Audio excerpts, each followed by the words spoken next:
That's what the Constitution said. And I looked further, and I looked in the Constitution to see if it said anything about O.J. Simpson. And you know what it said? It said he doesn't have the right to take those lives.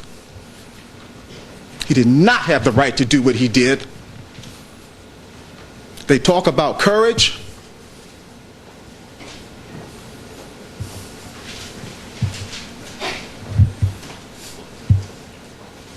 Courage is what Marcia Clark and I do every day.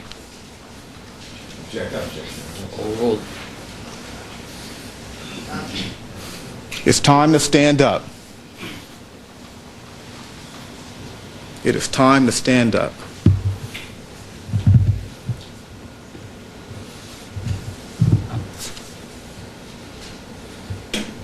The Constitution says that a man has no right to kill and then get away with it just because one of the investigating officers is a racist. Your job as jurors in this case is to get beyond all of that. The fact that Furman is a racist goes to his bias, it goes to his credibility, and it may go to other things the judge will tell you. And I'm not going to tell you that you should limit your use of that. You should use it in any way you're instructed to use it by the court, but you shouldn't use it for anything else.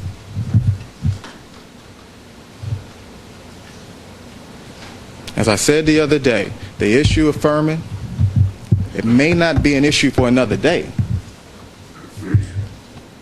but it certainly isn't an issue, it's not an issue, that is in terms of sending him a message, it's not an issue for you in this case. You can't send him a message.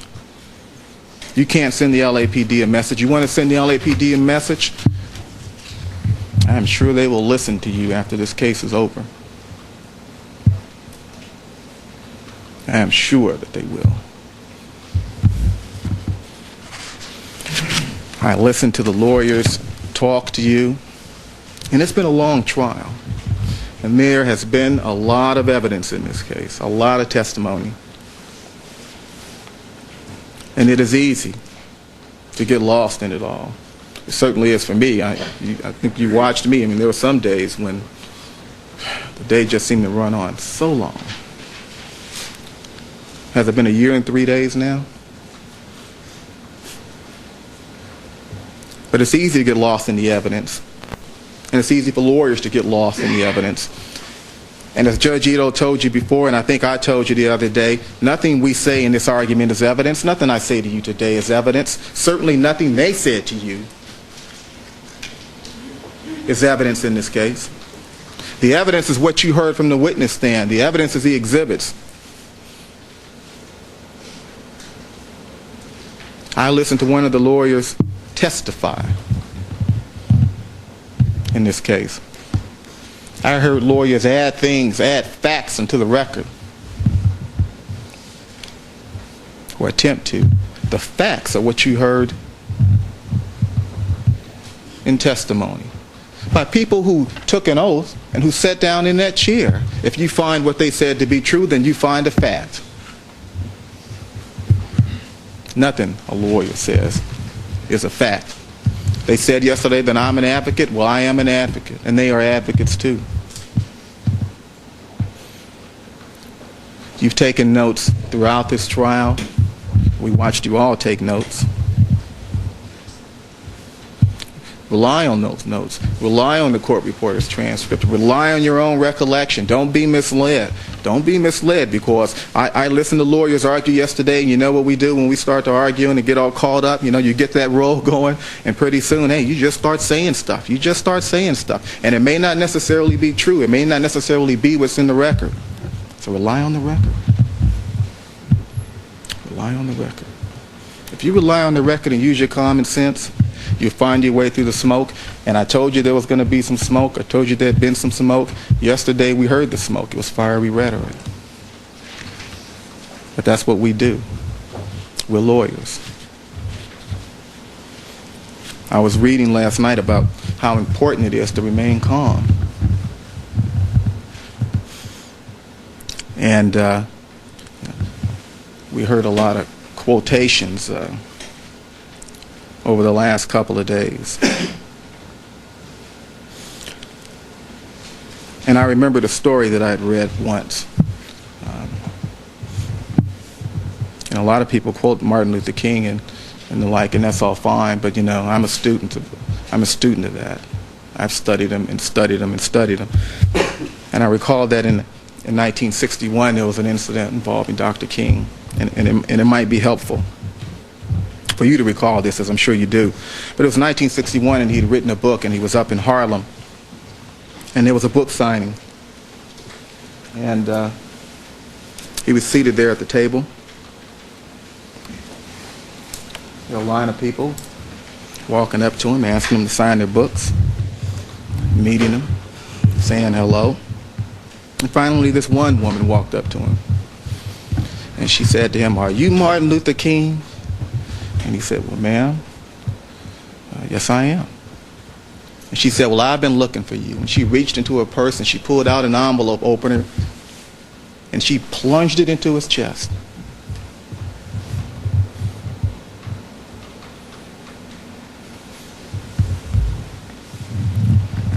People in the store were horrified, and everyone became panicked, and people began running and screaming, "Oh my God, Dr. King has been stabbed! Oh my God, Dr. King has been stabbed!" And he fell to the floor and he laid there. And one of his assistants ran over to him and saw this massive thing embedded in his chest, and the assistant started to reach for it to pull it out, and Dr. King calmly said, "No, don't touch it. Just get me to a hospital." Well, the assistant was hysterical. "Doctor, let me pull it out. Let me pull it out." Dr. King was calm. He lay there with this thing embedded in his chest, and he said, "No, just don't touch it. I'll be all right. Just get me to the hospital." And so the assistant did as he was told, as Dr. King instructed him to do. And they took him to the hospital, and they rushed him into surgery, and they operated on him for 5 hours. And they removed what for all intents and purposes was a knife out of his chest. And it was removed by a black doctor, a black surgeon, I'm proud to say. And a few days later, the surgeon went to see Dr. King, who was still resting and rehabilitating in the hospital. And he went to see him, and the doctor said to Dr. King, he said, "It's a good thing you were so calm, Dr. King. It's a good thing you were so calm about the whole thing. The point of that blade was touching your aorta. Had you moved suddenly, if you so much as sneezed, you would have died instantly. You would have drowned in your own blood."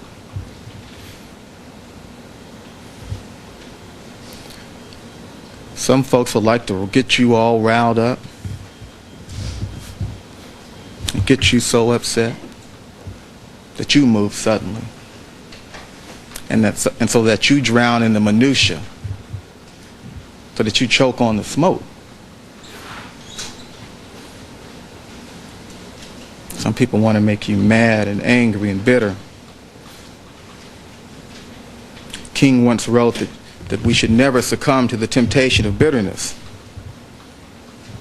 and that the one thing about bitterness is its blindness. So don't be blinded by all this. Just do your job. I know you know what your job is. I know you know what to do. And I hope you don't mind too much that I keep reminding you of that job, because this is important. This case is important. This is a murder case. There are 2 people that are dead. I think it's safe to say at this point, after all that I've heard over the last few days, I think it's safe to say that I'm the messenger. And I volunteered for that job, and I don't mind being the messenger. I told you what the message was. In 1989, the message was that he's going to kill me. He's going to kill me.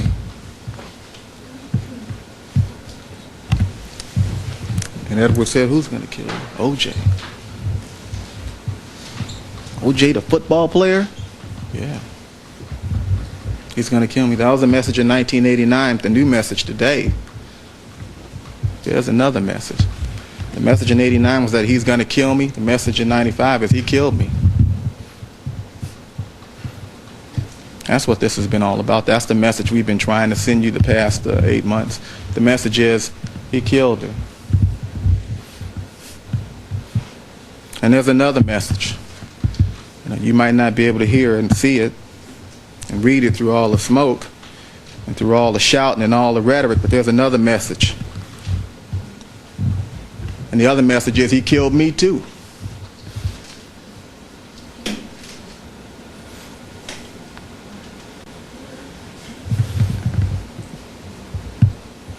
He killed me too.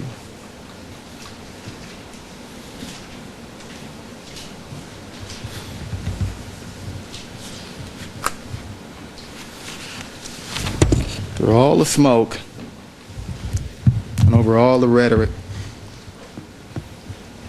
you have got to be calm and not succumb to bitterness and do the right thing.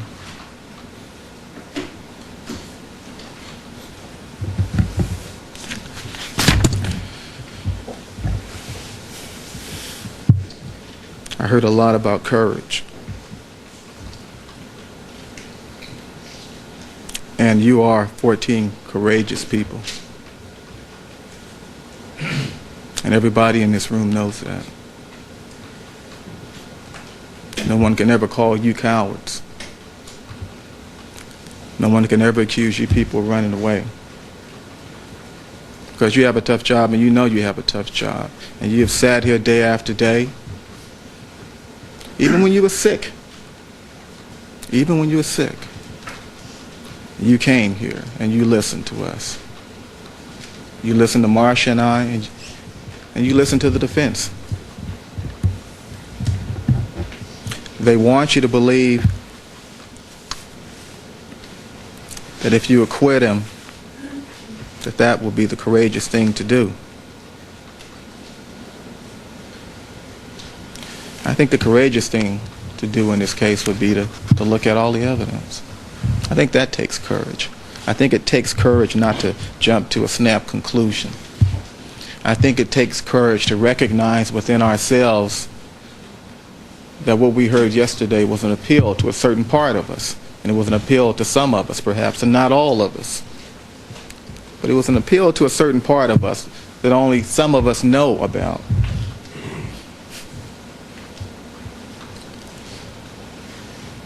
That's what happened yesterday. I think it takes courage to recognize that. You mistrust the police. Spent 7 years prosecuting bad policemen. I understand why you mistrust the police if you have that basic mistrust. I understand that. And perhaps you ought to.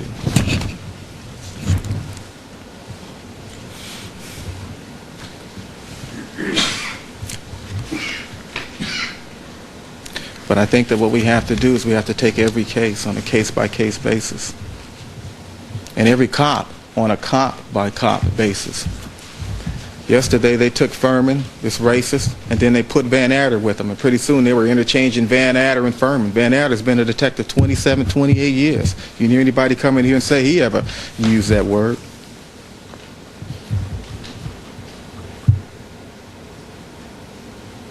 It's easy to put up a big poster and say Van Adder's big lies. That's easy to do.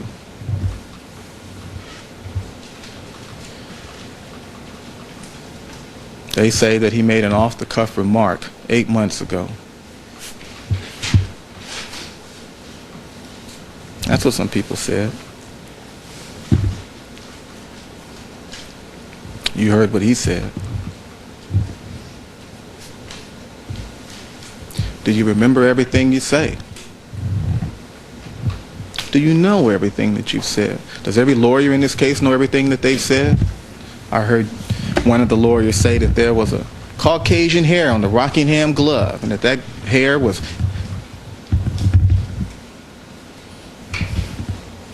There was never any attempt to match that hair to anybody, and that it could be Furman's. That wasn't true. That's not what's in the record. I'm not going to put up a big poster and say, defense big lies. Sometimes people misspeak. Sometimes people forget. Sometimes people are wrong. Sometimes they said things they don't remember saying. Sometimes they said things that they do remember saying and won't admit to them. We have some of all of that in this case, I suppose.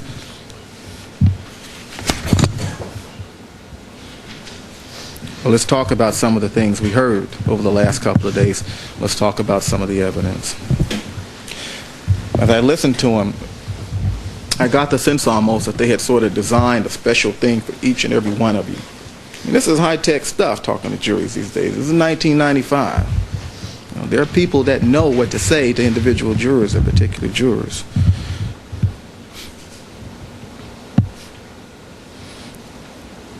I heard someone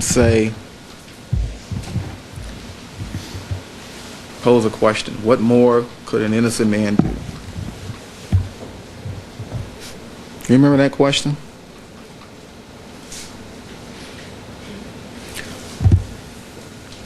You saw the videotape. You saw Officer Thompson standing there at the driveway. You saw the defendant arrive. You saw him get out of the car. You saw him walk up the driveway. He walked up the driveway carrying this black bag over his shoulder. Remember that? He got out of a car, walked up the driveway. And then a few minutes later, we see Robert Kardashian carrying a Louis Vuitton bag. The police have a search warrant to search Rockingham. Have you ever heard that they had a search warrant to search Robert Kardashian? And when you pull up to your house, do you jump out of the car and give your luggage to your lawyer?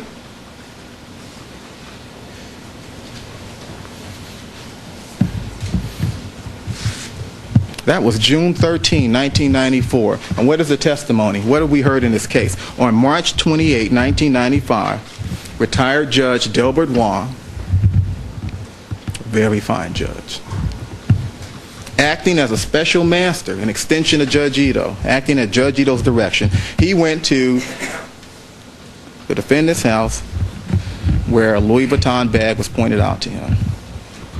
Judge Wong brought that bag to court. Where's the bag?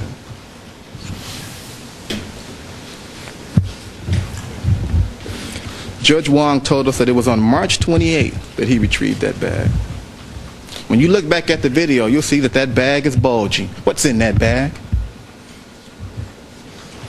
What was in that bag? Don't you want to know what was in that bag?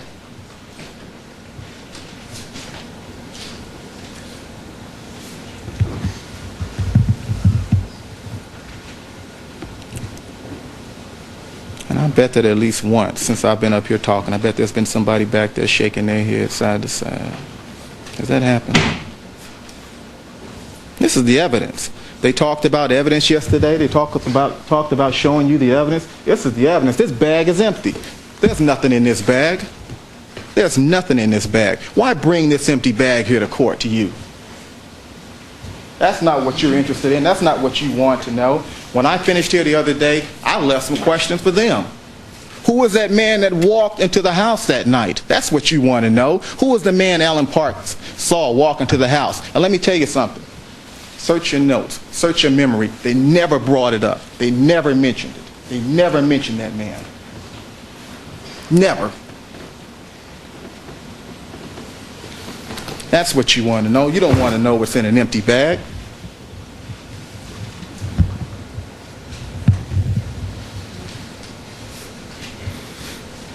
I told you that one of the lawyers was in, well, I told you the lawyers were testifying. They were adding evidence and information into this case that you never heard from the witness stand.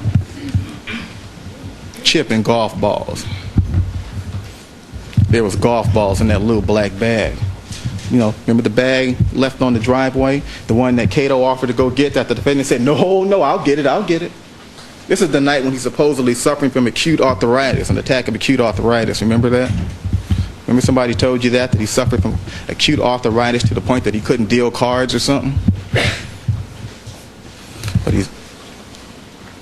yesterday we heard somebody interject into this case that he was out chipping golf balls. I assume you do that with a golf club. I don't know. Do you ever hear anybody on the witness stand tell you that this man was out chipping golf balls? Did you ever hear that on the night of June 12th?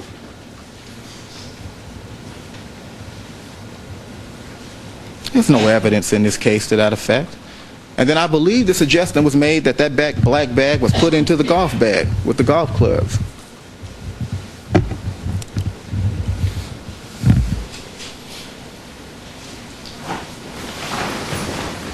Here it is. You have it in evidence. You find that little bag, the one with the golf balls, the one Allen Park described, the one Cato Kalin described, let me know. That's what you want to know, isn't it? Don't you want to know what was in that little bag? The one he wouldn't let anybody touch, the one that disappeared. They showed these bags to Judge Delbert Wong. Why didn't they show him that one?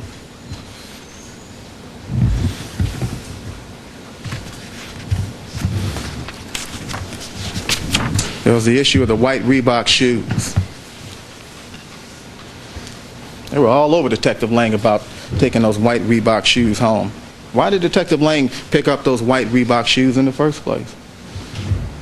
Who told him that they had any amount of relevancy, any relevancy at all to this particular case?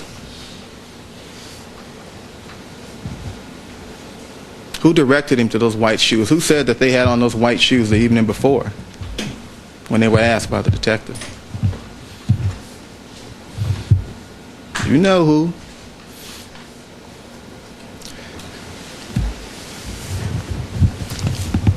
No one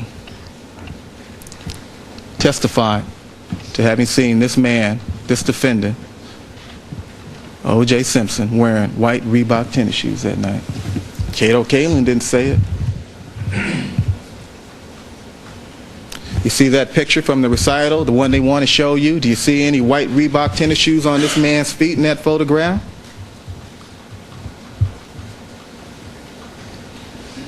What's up with that?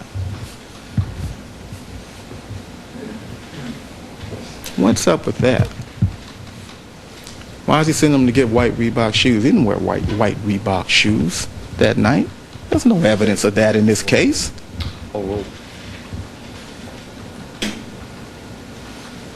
Smoke? Smoke, ladies and gentlemen. They are blowing smoke.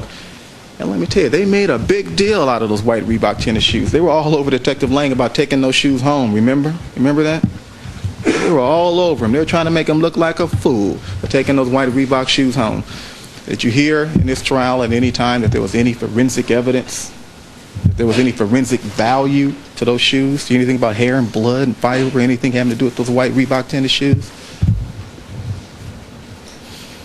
They sent Detective Lang off on a wild goose chase, and when the goose got to the witness stand, they tried to roast him.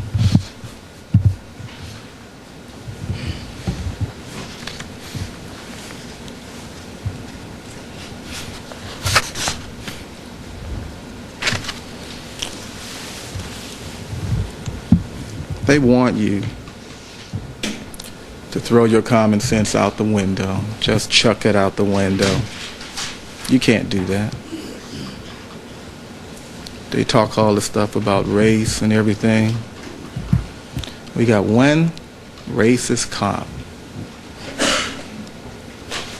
You know, and the last time, from what the evidence is, and trust me, I am no apologist for this man, but the last time, according to the evidence, that anybody heard him use a slur was in 1988. They say since he used it in 1988, he must be a racist. Well, the last time that we know it from the stand that the defendant beat up Nicole was in 1989. If you say it in 88 and you're a racist in 94, well, what are you if you beat her in 89? What are you in 94? But they want you to apply a double standard.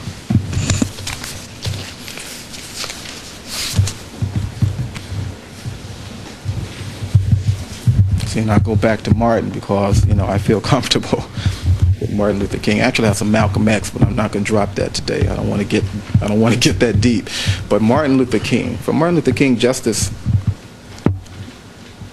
was a critical issue in his life here on earth. And it was more than a legal issue, and it was more than a moral issue. It was a spiritual issue. And let me read to you what he said about justice. I think it's a very appropriate quote for this case. And if he lets that happen again, you're lucky today's the last day of the trial. Read along with me what Martin Luther King said about justice. Justice is the same for all issues. It cannot be categorized. It is not possible to be in favor of justice for some people and not be in favor of justice for all people. Justice cannot be divided.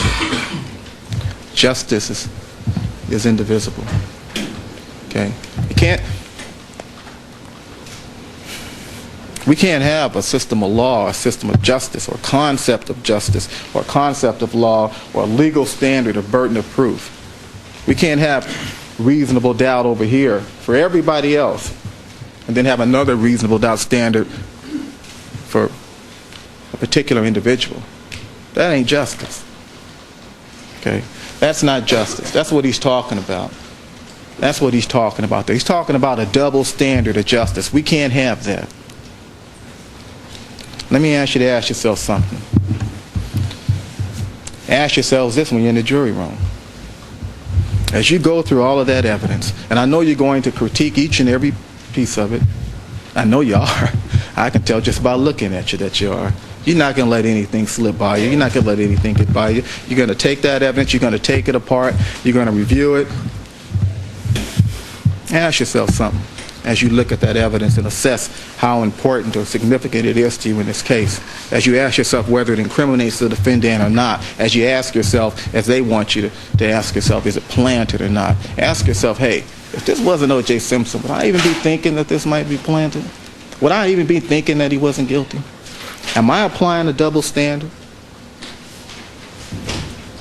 Just ask yourself that.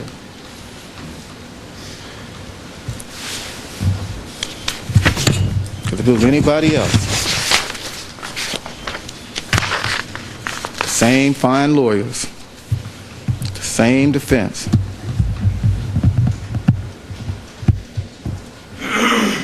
how would you view the case then?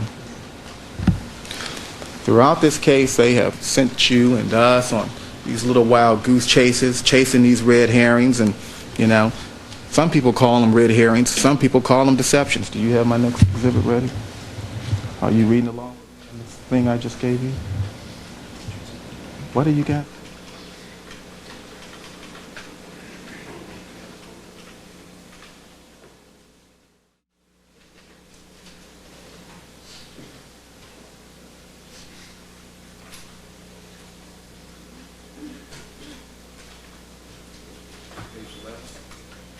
Say that I'm not following my script.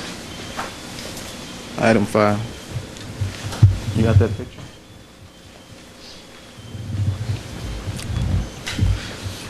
Think of all the wild goose chases we went on. You remember early on in the case, at one time, we discussed the issue of the blood drops at Rockingham and how they got there, and there were all kinds of questions, lots of cross-examination directed at the officers. And as you recall, there appeared to be, on the part of the defense, an attempt to suggest to you that those blood drops at Rockingham were planted. Remember that? Remember how much time we spent on that? Remember how much time they spent crucifying Fung up here on the witness stand about blood drops at Rockingham? Remember the implications of all of that? How they attempted to suggest that he hadn't bled that night before going to Chicago? No such argument. Oral. Counsel, who's making the objections here? You or Mr. Carter? No, one person makes the objection. Who's making the objections? One person. Overruled. Proceed. Thank you. Like they say, what's done in the dark will come to light. I just heard that yesterday. Remember this photograph? Here's another red herring we all went chasing after. Remember that?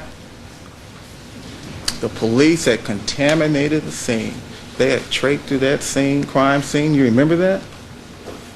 And they threw this photograph up there. And what did you think? You thought, oh my God. You thought contamination, garbage in, garbage out. Remember all that stuff? Remember that photograph? Look at the little square there on the right. See that little square there? Where they blocked out the name of the media entity that produced that footage? Yes, that was required by the court. Proceed. Remember they put that photograph up there? Got a laser. Mr. Wooden? That's okay. And then what do? We went and we got a video. We went and we got a video. Back it up.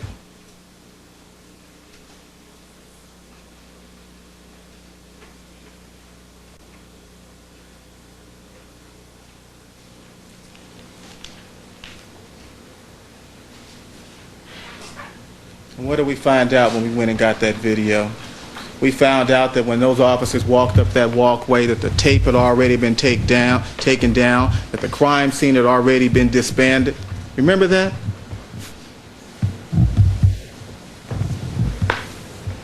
They tell you not to believe the messenger.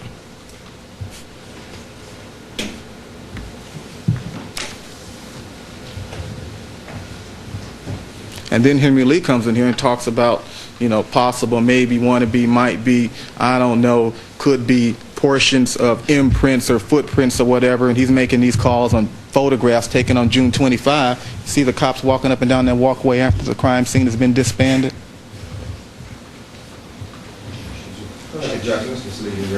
Overruled. Overruled. Overruled. Proceed. And they tell you not to believe the messenger. And what about the cuts? What about the cuts? Was he cut? When was he cut? They tell you not to believe our message. How many times was he cut that night, on the night of June 12? Is it a coincidence that apparently at about the same time that these people being butchered, he somehow gets cut? And when did he get cut? When did he say he got cut? When did Dr. Batten say he got cut? And when did Dr. Heisinger say he got cut? Don't you think that that little deal in Chicago with the glass, and Marshall Clark could be talking more about that. You want to talk more about that?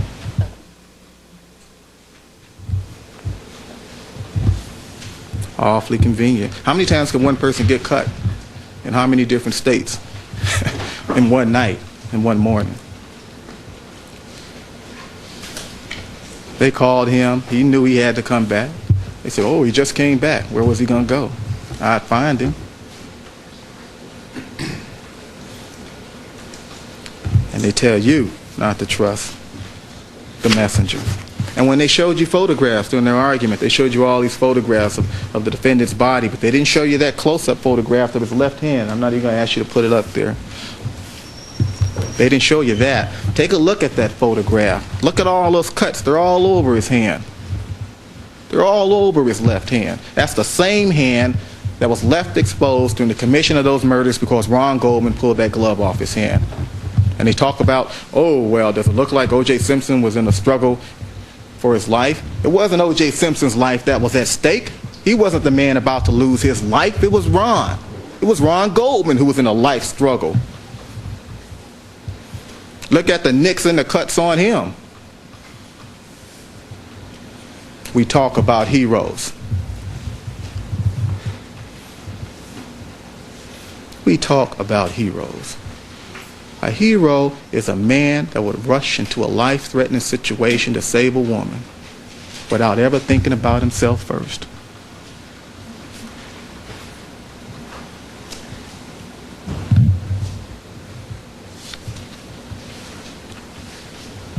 There are no heroes in this courtroom today.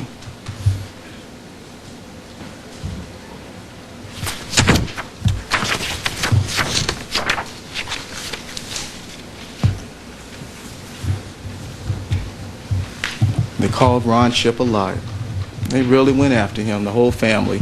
And that puts, if you're a lawyer for the prosecution, that puts you in a difficult situation when the family steps up to testify. You don't want to beat up on somebody's family. You don't want to do that. I mean, it's family. We understand that. We understand family. We understand why we have it. Why they're so important to us, culturally speaking. I know mine is.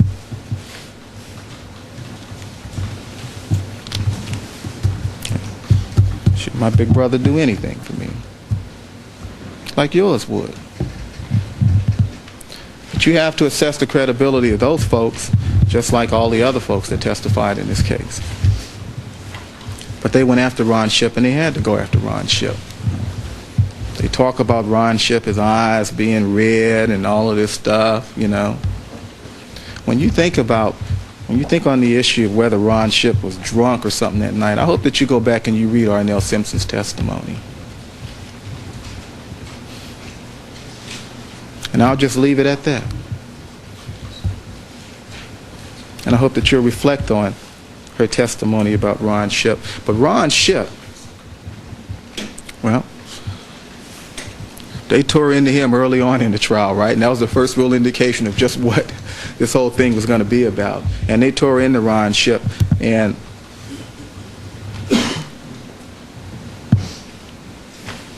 let me offer to you a reasonable explanation for Ron Shipp's eyes being red the night of June 13. Could it be because he knew that his friend Nicole was dead and that he knew his other friend had killed her?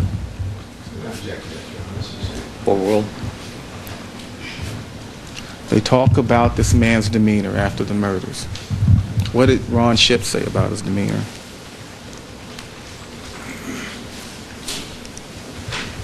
He says they went up into that bedroom, and they did.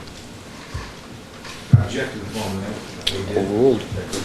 Overruled, counsel. This is argument.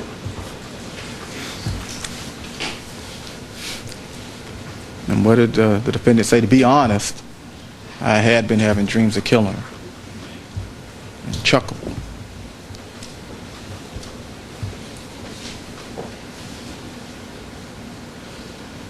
They say that some people are afraid to hear the truth.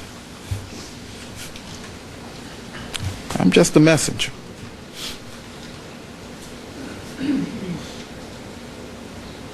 He chuckled.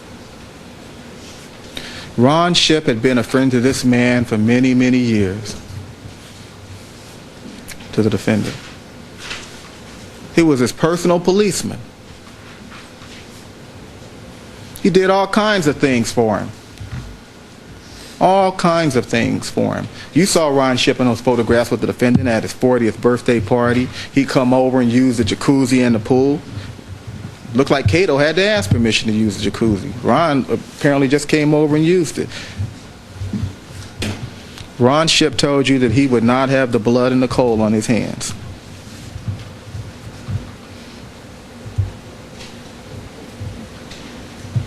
It's up to you to decide how credible he is or what significance you want to attach to his testimony, if at all. It's up to you. But you watched him on the stand, and you tell me, didn't he look genuine? Didn't he look like he was hurting? In 1989, he went and talked to the defendant about the beating he inflicted on Nicole.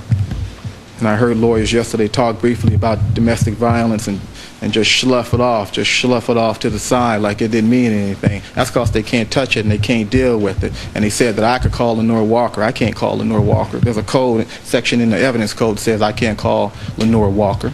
They know that.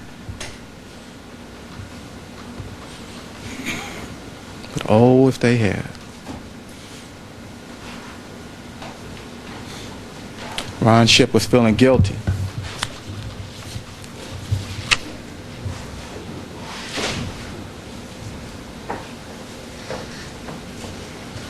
Yesterday, someone threw out this notion that the murderer was after Ron Goldman's envelope. When you get the evidence back there in the photographs, take a look at the envelope. It is, for the most part, sealed. Still. That's the way they found it. Sealed closed, for the most part. Nobody was after that envelope. If someone was there to commit a theft, well, you saw that condo. You saw how nice it was. Is there any indication, any evidence at all that anybody went into the condo to steal anything, which they easily could have? This case has nothing to do with theft and robbery. This case only has to do with revenge and jealousy and control and rage. And I was referred to as Dr. Darden yesterday. Well, you know what? I don't know a whole lot about everything, but there's some things that I do know a whole lot about.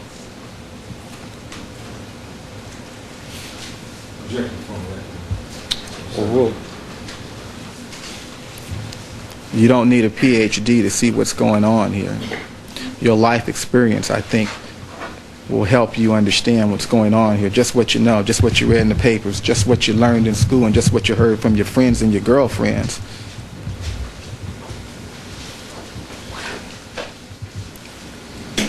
Someone suggested that pathway, this pathway of death, this walkway of death where these two people lay,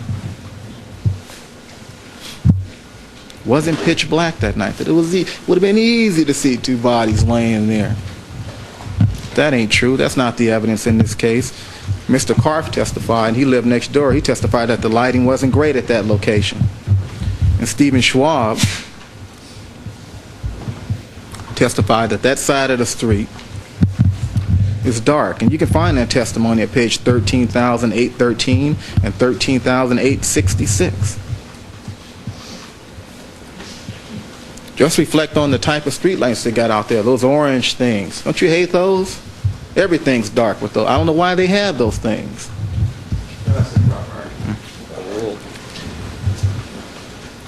And if you don't want to rely on that, rely on Officer Risky's testimony. And rely on Sucru Bostepi's testimony. He followed the dog. The dog, Cato, the dog, not Cato the human, but Cato the dog, led Sucru to the bodies. And when the dog led Sucru up the path to the bodies, even Sucru Bostepi had problems seeing the bodies. And he walked right up there. He testified at page 13,940 that he didn't even notice the bodies at first. And then he went and got a police officer, Robert Risky, and at page 14,013, you remember his testimony, he testified that the lighting was very poor. It actually took us a few seconds to find the bodies. It was so dark. Robert Risky, Officer Risky testified. And now keep in mind, this is somebody who's been told, hey, there are a couple of dead bodies right up the walkway here. Okay? I mean, he is looking for bodies. Unlike these other people who aren't looking for bodies, like Ellen Aronson and Mandel and those other people who are out on a date strolling up and down the street. This is a policeman on duty. He has been told that there are two dead people up this walkway, and as he walks up the walkway, he doesn't even see bodies initially. And actually took us a few seconds to find the bodies. It was so dark. We didn't see the bodies at all until we were directed by the witnesses. That's what Officer Risky said. And even then, he had to use a flashlight.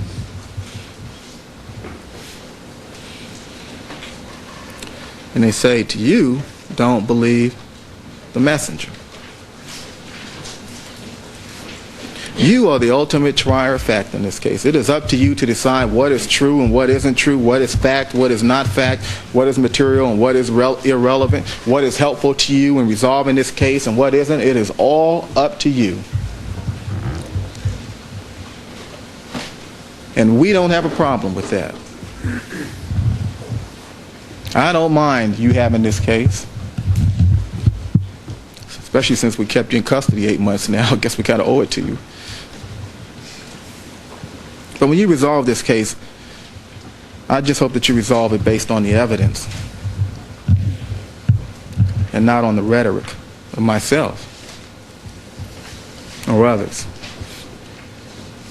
They want you to believe that because there are no socks showing in that video. Remember the Willie Ford video? I'm not even going to show it to you because I want to hurry up and get off this thing. I have about 8 more pages, and I want to finish this morning. Find a convenient breaking point then. About 11 o'clock. Court reporter needs a break, so find a break point. Okay. 10:30 or now? Or close to now? Closer. Closer, okay. But just keep in mind the testimony you heard about those socks. If they keep saying socks, and they keep talking about wet transfer stains on the inside number 3 surface inside the sock. Now, if you wear socks, you don't take your shoe off and then grab at the end of your toe and pull your sock off. They talk about planting blood and all this stuff. That's nonsense.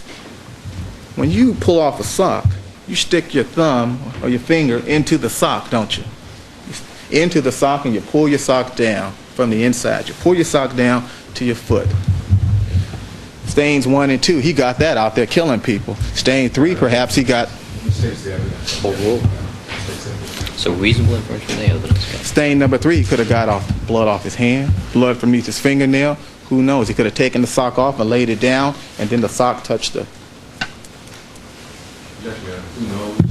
Overruled, counsel. You decide. You look at the pictures of the socks. The sides are, how else do you lay a sock down? The sides are touching. They're all touching in there. This is no big deal. This is all smoke. Common sense tells you that. Common sense dictates that. And when they say the socks aren't there, the socks aren't there, the socks are there. You heard Mazzola. You heard Fung testify. You heard Willie Ford testifying. The reason those socks aren't in the video is because it was his job to go in there and videotape that room after Dennis Fung finished collecting the evidence. And they want to tell you about straps and stuff, and you know you didn't really get that because that just, that was something they just threw in to throw right past you. Overruled. And they want to talk about the timer in the video. What did Willie Ford tell you about the timer? He didn't even care about the time in the video. He never even checked the time in the video. He never adjusted the timer in the video because it had nothing to do with his purpose in being there and with his purpose. Overruled. And with his purpose in videotaping that particular room. It was for civil liability purposes. He didn't want to contaminate the evidence, contaminate the room, so he had to wait until after Fung had collected the evidence from the room. That is Willie Ford's testimony. You heard that brother testify. He looked like a co-conspirator to you? And they say don't trust the messenger. All right, ladies and gentlemen, we're going to take our mid-morning recess at this time. Remember all my admonitions to you. We'll stand in recess for 15 minutes. All right, back on the record. All parties are again present. Deputy Smith, let's have the jurors, please. We address the court on just an issue or two. One issue, yes. Your Honor, when I began my closing argument yesterday, there was an objection that Ms. Clark made with respect to improper vouching, but she misheard the testimony because I said we believe the evidence shows an innocent man wrongly accused, and I realize that was a mistake on her part in objecting, and the transcript bore it out. However, I do have some concerns here with respect to improper vouching. I think it is improper to make an argument to the jury that Marcia and I are the ones with courage. That is classic improper vouching. I don't think a district attorney is allowed to say that in closing argument, and that's why we objected. I think it's improper for the district attorney to talk about, I prosecute police officers, so I know. The implication is there, A, don't worry, I'll take care of Mark Furman, I'll prosecute him. B, if Detective Van Adder is lying, don't worry, I would know that. I think that's improper vouching. I think it's improper to make an argument, everybody knows he's guilty. That's wrong. I don't think that that kind of argument is permissible. I think it's impermissible. If they wanted to call an expert about domestic violence, that's one thing, but I think it's impermissible to say, I know a lot about certain things with respect to domestic violence issues. And most importantly, there was this whole thing where they put up the video where, as was indicated, the court had ordered that that part be redacted and indicated deception. But worst of all, he then makes an argument that Dr. Lee, that infers to the jury or directly states that those shoe prints could have been left by those officers taking the blanket away, when Agent Bodziak specifically testified, agreeing with Dr. Lee, that they could not be. So that directly misstates the evidence. Finally, I would make this request, because this is the prosecution's rebuttal summation and we do not have a chance to get back up. And if there were misstatements of evidence in their opening closing arguments, we were able to get back up and read transcript and correct it. If we make an argument with respect to misstating the evidence, I would respectfully request that if the court is going to overrule it with the caveat, which I know is the thrust and substance of the court's ruling, the jury's recollection controls, because I think that's the fair and neutral way to do it. And so I make that request of the court, and I would also request the court caution counsel and that we have no more of this improper vouching, because I think it's an improper form of argument, and I'm talking about those specific matters. All right. This matter submitted? Submitted. All right. Objection and noted. They're overruled. Let's have the jury, please. There are a couple of photographs, there are a series of photographs of officers that the prosecution expects to show that I was just shown during this break, during Ms. Clark's presentation. I have an objection I want to lodge. What's your objection? Well, I object. I think it's very similar to where we wanted to show the photographs of Mr. Simpson with the gloves on. That was a still. These are photographs of Risky and the various officers, Lang and the others, and we object. And with regard to the last two photographs that I was shown, it still has the KTLA Channel 5 logo on those. So I wanted to lodge my objection, having just seen these things at this point. I think it's analogous. I think it's what the court has said. I haven't seen these before, and I presume they would be pictures would put up there as she would be testifying about. Is this four photograph? No, I think they're one at a time, as I understand it. And you can see them if you care to. There's still photographs of the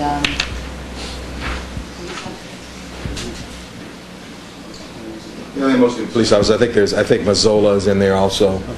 Yes, I went through the list. I just told Mr. Cochran, when he said he was going to object to this, that the court overruled my objection.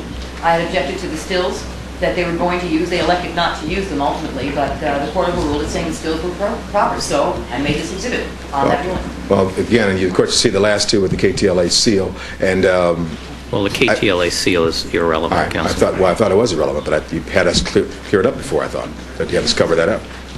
That was the issue. That's at a time that where the source of it was not relevant to the issue. All right. All right. Your Honor, one more noted objection I want to note for the record, and that is, I also think it was an improper argument that Mr. Simpson gave his bags to his lawyer on the way in. First of all, there's no facts in the record establishing that Mr. Kardashian was in the act of representing Mr. Simpson at that point in time, or that there was any attorney-client relationship at that point in time. I think it's a highly inflammatory and improper argument, and also does not accord with the known facts in the case. And another one I think they came perilously close to with respect to the discussion of darkness at Bundy. And that is, we all were at the scene. Now, Mr. Darden was it. I appreciate that on the night that we did the jury view. And I have no objection to him citing from certain specific points in the record. But I would just like it noted, we all know what the lighting was like there, because we recreated the best we could. And then the prosecution chose not to take the jury on a nighttime jury view. It was their decision. And it seems to me that in terms of good faith arguments based on what is knowledge of all the parties here, that I think they have to be very, very careful in terms of raising inferences to the jury about what could be seen and couldn't be seen in light of what we know. Well, what we know is from a recreation counsel, the testimony of the witnesses as to approaching that walkway under conditions of darkness on June the 12th and June the 13th are in the record, and it's a fair inference. The argument's concluded, Counsel. I understand that. I'm just saying that... Sit down. That was perilously close. That's a fair inference that can be drawn from the record. Also, I'm going to admonish counsel on both sides not to make any gestures, head shaking, grimaces, or any other responses to counsel's argument. I've seen it on both sides, and if I see it again, I'm going to stop in front of the jury, and I'm going to upbraid you in front of the jury. Let's have the jurors.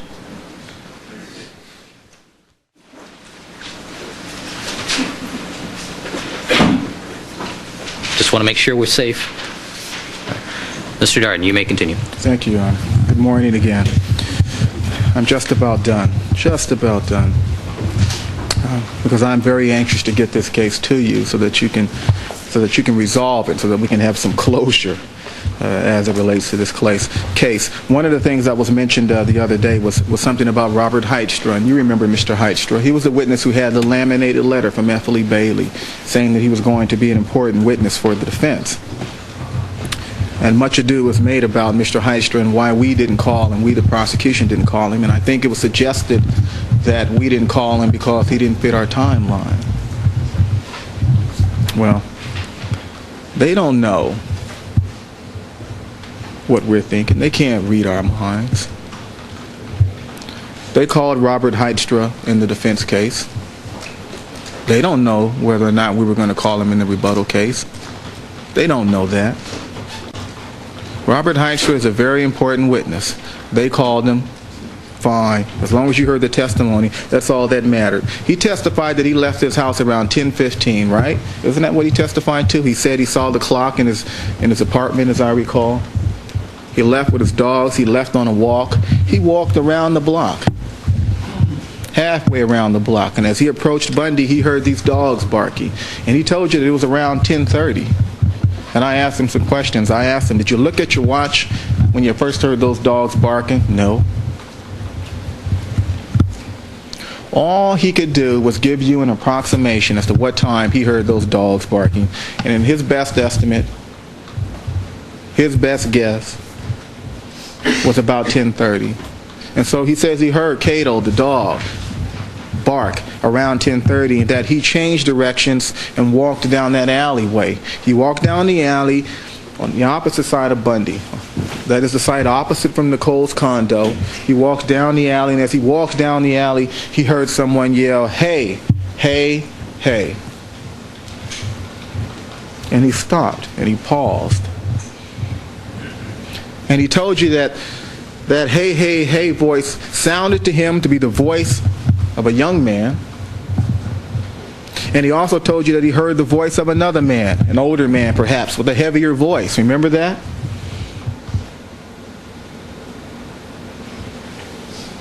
Remember that?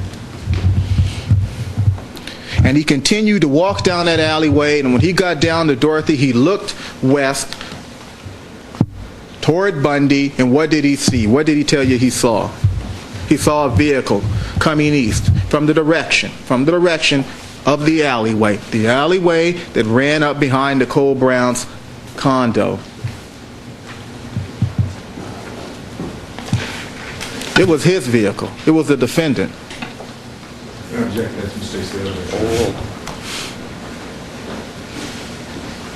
I asked Mr. Heitstra, what color was that vehicle? He said it was white, just like the defendant's vehicle.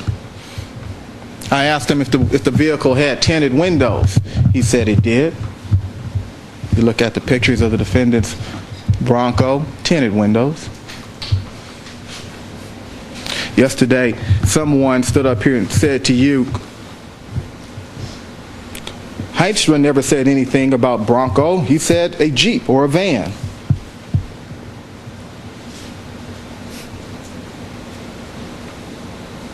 I asked Mr. Heitstra about the vehicle he saw. And he told you right here on the witness stand that the vehicle he saw was a Blazer or a Bronco. I asked him specifically. I asked him that specifically at pages 36,339 and 36,471.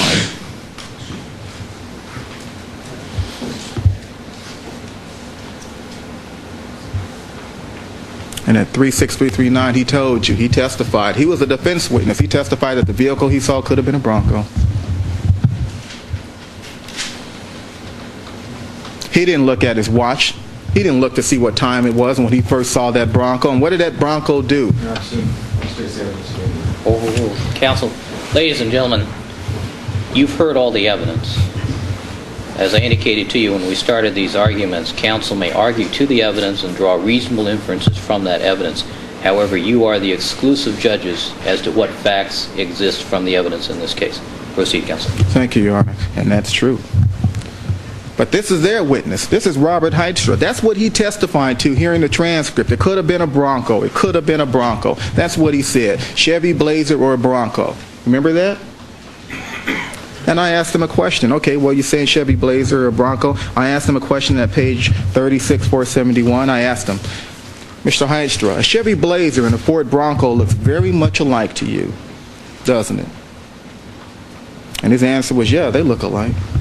Certainly, from a distance. I would suggest to you that the vehicle Heitstra saw leaving Bundy that night was a white Bronco. It's a white Bronco that has all that blood in it. It's the white Bronco that's parked askew at the defendant's house.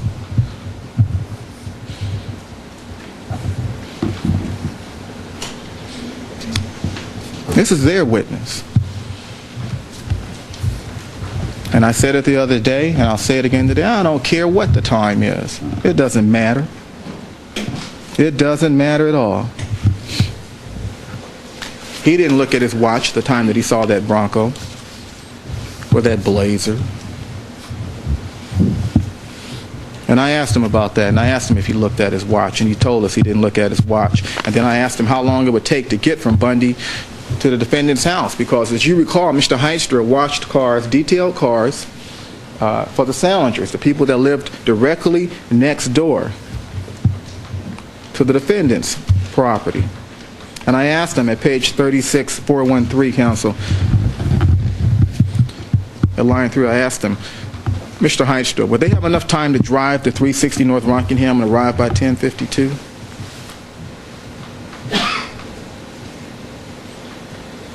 His answer, yes. You could do it. Yes, sure.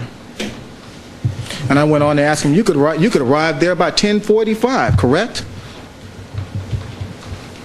Line 14, page 36413.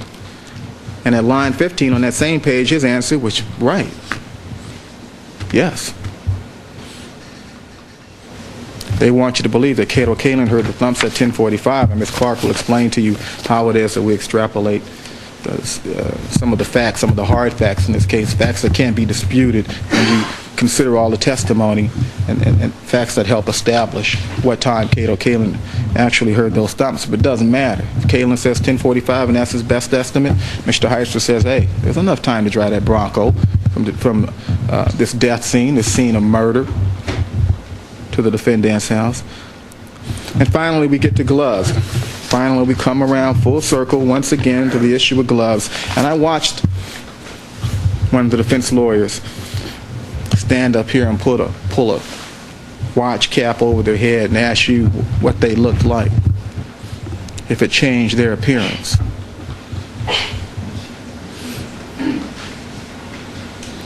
Well, you know, in a lighted courtroom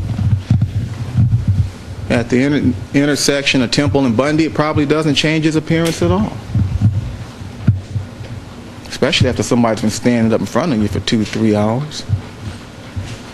But the issue is, would it change his appearance? Would it affect one's ability to recognize him if it was 10 o'clock at night? How about 10:03? Will it affect your ability to recognize him in the dark? And what if he had on dark cotton sweats? And what if it was dark out there in front of that condo the way Officer Risky described? Or what if he had a big knife?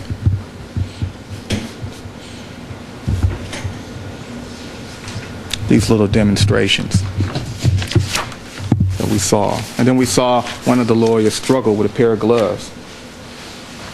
These are your gloves. These gloves are size small. Fitness gloves were extra large.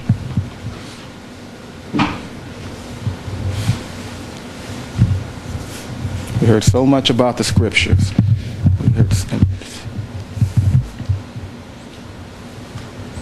I'm not even going to read it. Just read Proverbs 6 one day when this is all over. Now, if I'm the messenger, I've delivered the message as best as I could. And the message is that he killed these two people. And that's what the evidence dictates. They mess around with our science evidence and stuff and try to cause you to lose confidence in that evidence, but Marcia Clark will go back and go over some of the points we think you might be interested in hearing about to sort of straighten that out. But I know that you're going to do a good job when you go into the jury room. All I could ever ask from you, and all that I ask from you today, is that you try and be as objective as you possibly can be.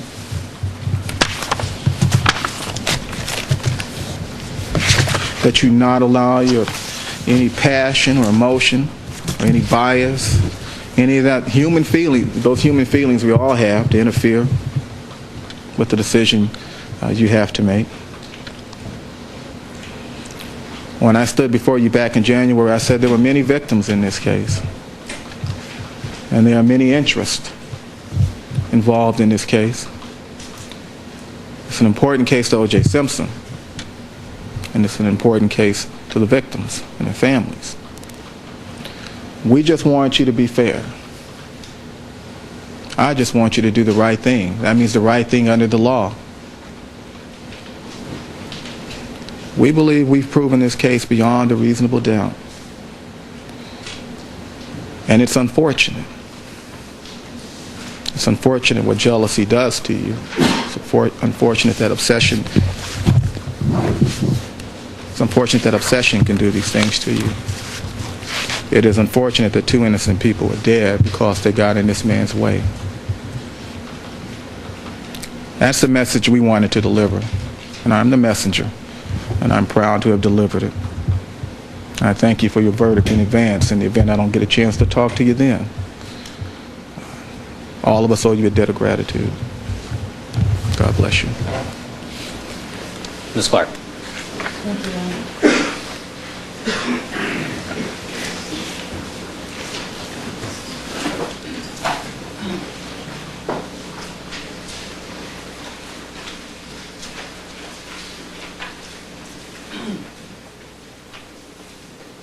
Good morning. How are you?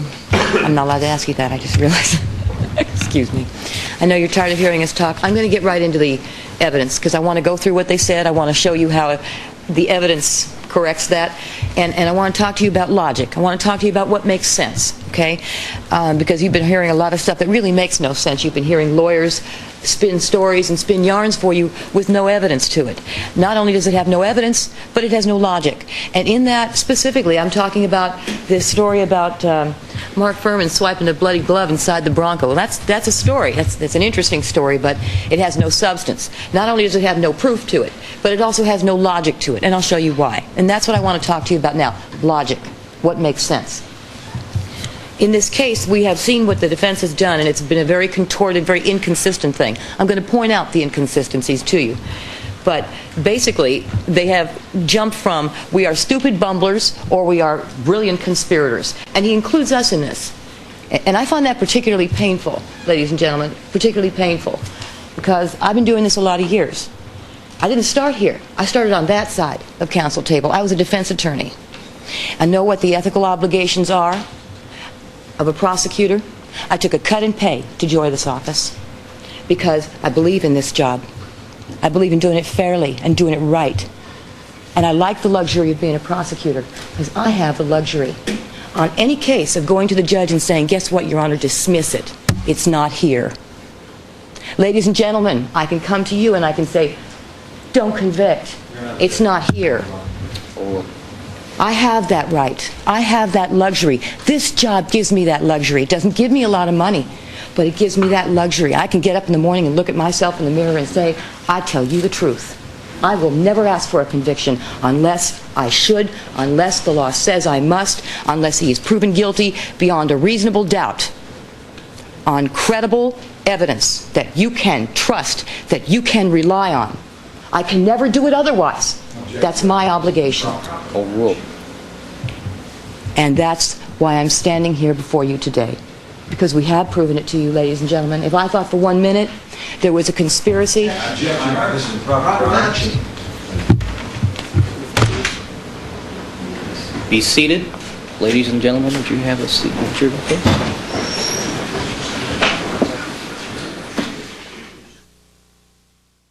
Is withdrawn from the courtroom. Ms. Clark, the last comment that you made, if I thought for a minute there was a conspiracy... I would get to finish it. It would be my obligation to dismiss this case. We're close here, counsel. Your Honor, in view of the... This has been Wait. highly improper. I'm sorry. Sit down. No, sorry. You're close, Ms. Clark.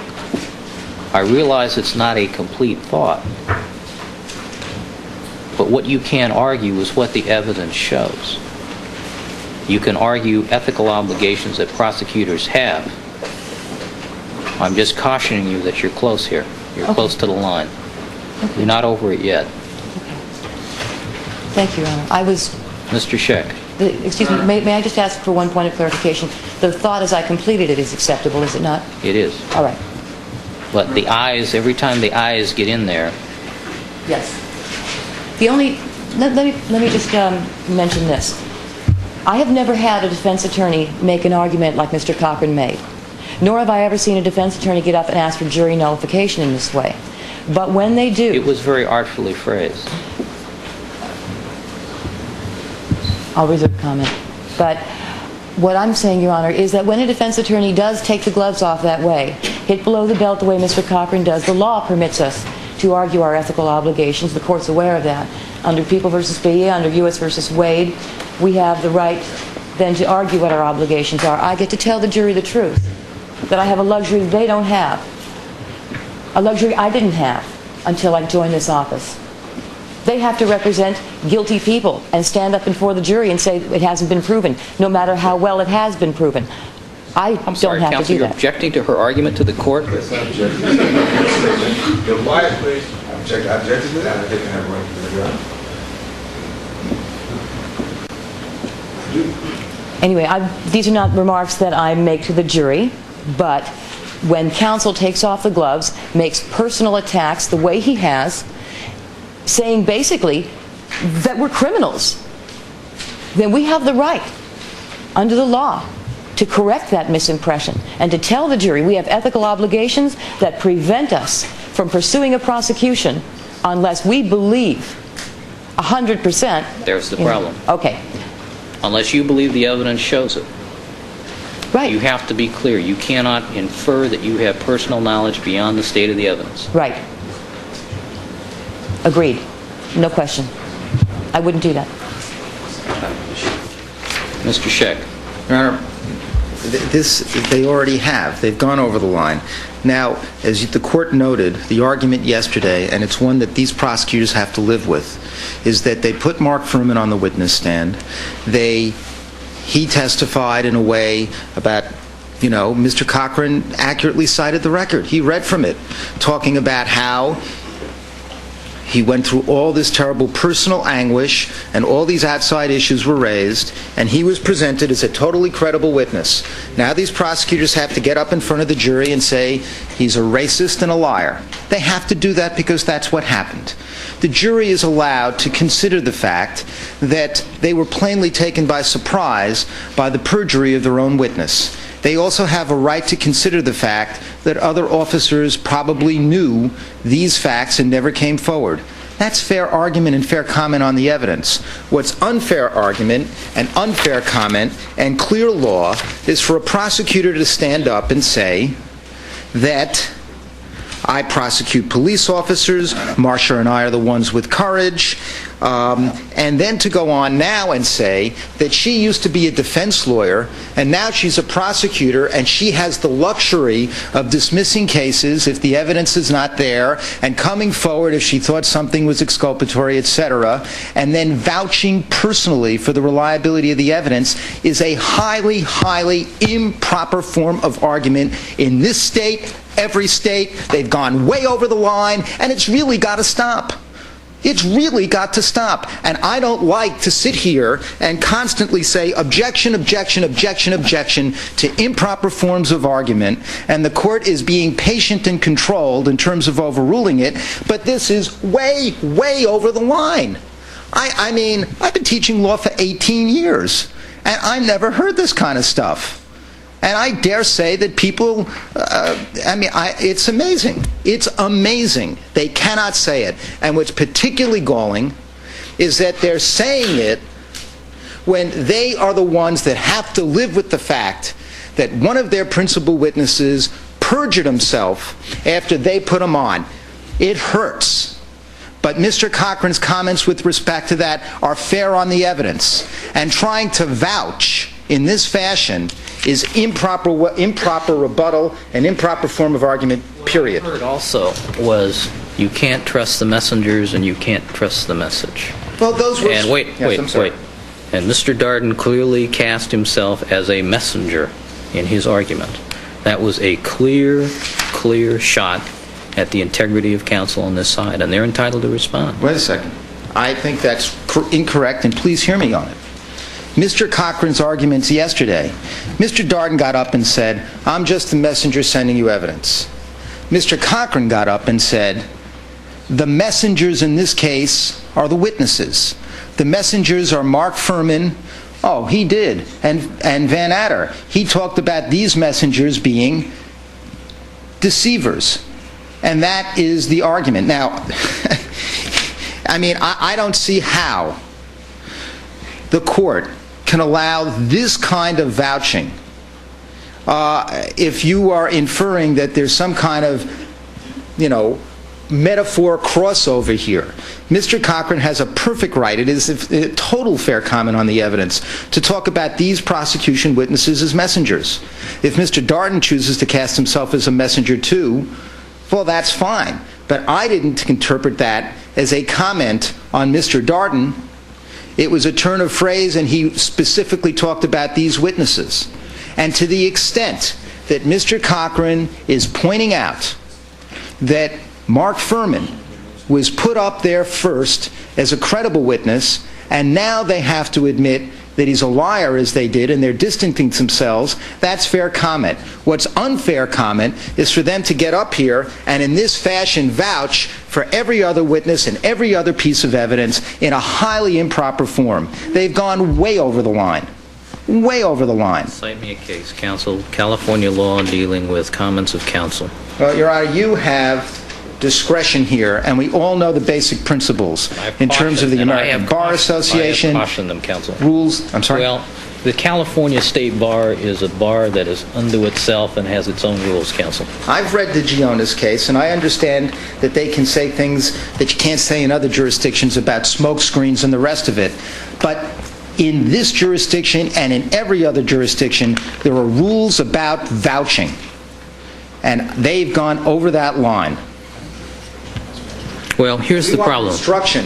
I think the court should at least give a balanced instruction at this point to the jury that it is not the prosecutor's personal views or personalities or anything else about the evidence that govern. It is their view of the evidence, and they should take that. I think we are entitled to an instruction like that at this point. What a prosecutor may not do is a prosecutor may not express personal opinion or belief in the defendant's guilt where there is some substantial danger that the jurors will interpret this as being based upon information beyond the evidence produced at trial. I have not heard that yet. That's a different improper form of argument. And I think actually Mr. Darden was pretty close to that when he was talking about everybody knows, and yesterday he was saying things like, he's a murderer. I think he actually went over that line, but let's put that aside. What I'm most Are concerned you about saying now... that there is a substantial danger that when a prosecutor stands up and says that the defendant accused of murder is a murderer, that goes over the line? No, no, no. I'm saying that you just read, in terms of a prosecutor's obligation, he's got to say things like, the evidence shows we submit. And I think that in terms of rhetoric, he went over that line. But let's put that aside. What I'm most concerned about, and the court, frankly, is not addressing here, the court can't be seriously suggesting that a form of argument that says, we are courageous, we know our ethical obligations, we are telling you that this evidence is correct. If I thought there was a conspiracy, I would come forward and tell you all that. Everything they've been doing this morning is an improper form of argument. It's improper vouching. And, Your Honor, I think you know it. And I think that we have to have an instruction here. You're close here, Mr. Scheck. I've made my point, Your Honor. Thank you. All right, Ms. Clark, I'm cautioning you, though. I understand, Your Honor. People versus Bain, 5 Cal 3rd, 839. The court's comments at 848. I'm aware. You're cautioned. Yes, Your Honor. I'm going I don't want to hear any more ayes. Right. You won't. I'm ready. I'm ready to no more ayes. Deputy Smith?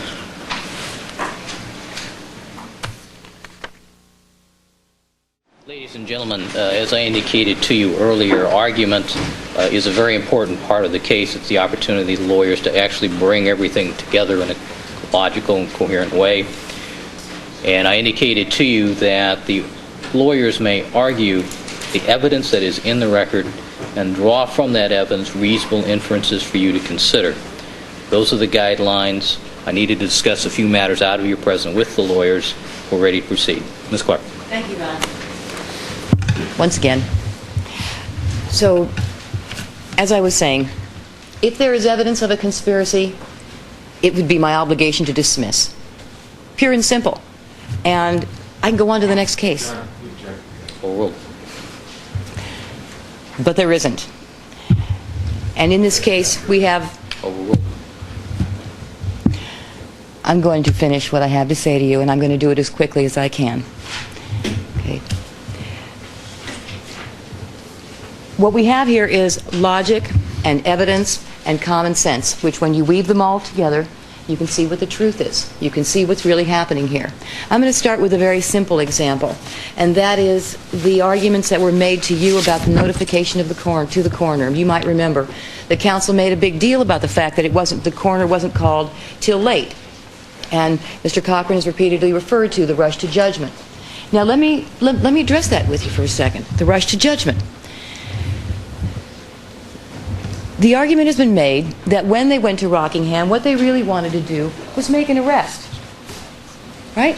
The rush to judgment. They had it in mind that they were going to go there and arrest him, and he was a suspect, and there was a reference made to a remark made by Mr. Van Adder in January or February of this year that seemed to contradict what he was telling you about his state of mind.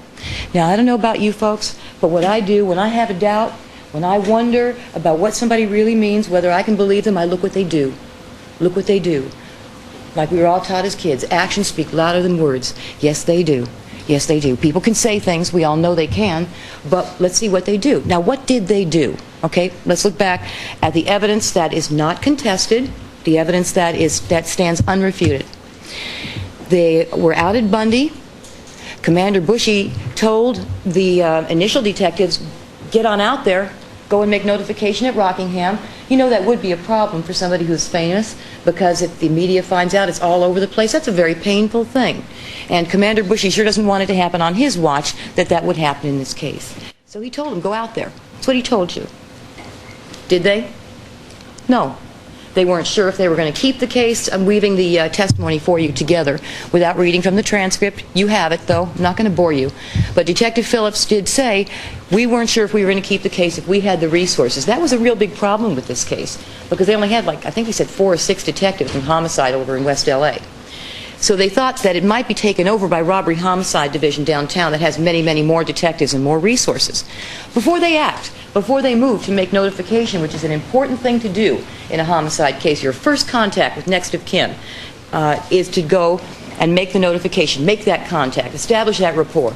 And there might be some information that you can get from the next of kin or the person you notify that could be very helpful to solving the case. The person could be a witness. Okay? Now, especially in this case where they have children in common, he might know who she's dating or not. Because, you know, they're divorced, but they still have to have contact. He might know something.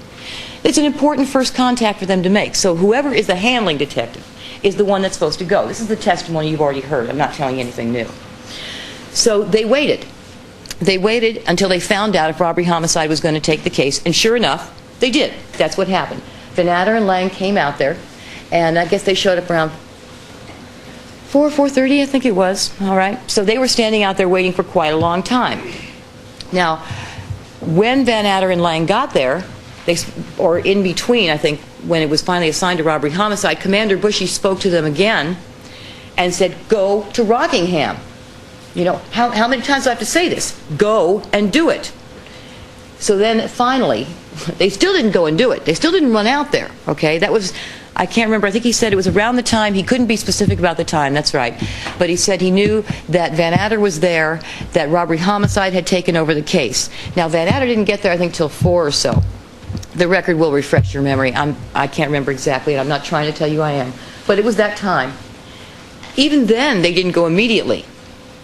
It was, I think, about 5 o'clock when they finally went to Rockingham. Finally went there. Now, think about this. There were a lot of questions asked about why couldn't you have sent a rookie to go and make notification? Okay, now you know that doesn't make sense. If notification is an important thing, first of all, it has to be handled delicately, sensitively, by people who have done this before, many times before. Homicide detectives, it's one of the saddest parts of their job. They have to make these notifications every day, but they know how, and they know how to deal with it. Bless you. So they're going to go and do it themselves. It's an important contact. That's their job. That's their duty. Okay? So they can't send a rookie out to do it. But what should they do? Think about this now.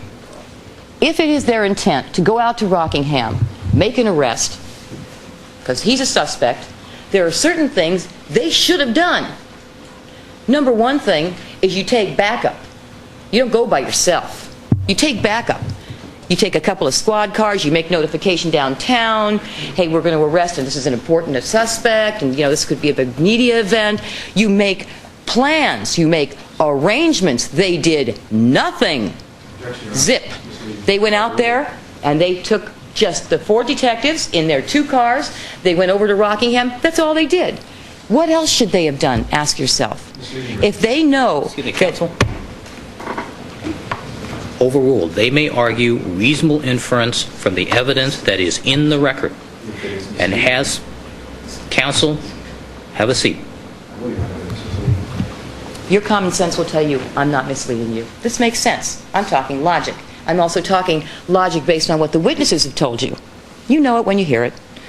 Now, what else should they have done? If they're going to go make an arrest, that's going to take some time. They could really get wrapped up. They could do questioning. They could take downtown. They could, you know, the things that you know happen when someone gets arrested. So, if they know they're going to take a long time, they have a crime scene that has to be processed, they have 2 dead people lying out there, and all that evidence around, what would they do? They would go to somebody who's going to stay at the crime scene, and they would say, call the coroner, we're going to be gone a while. Call the criminalist, we're going to be gone a while. We need you to get this evidence collected, and we won't be here because we're going to make an arrest. Did they do any of that? No. Now, what the evidence has shown is, and what they've testified to, and what their actions tell you is true, they expected to come right back. 2 of them would stay with Mr. Simpson, taking care of him, taking him to the station to get his children, making the arrangements, and 2 would go back to Bundy and handle the crime scene. And their actions totally support that. If they expected to be gone a long time, they wouldn't all forego. Or they would tell someone else, take care of business for us, we're going to be gone. They didn't do that. What their actions tell you is, we're coming right back. It doesn't really matter if somebody isn't taking care of business and calling the coroner and calling the criminalist. Logic. Logic. Look at their actions. Look at their actions. You don't trust the words? Look at what they do. That's what they did.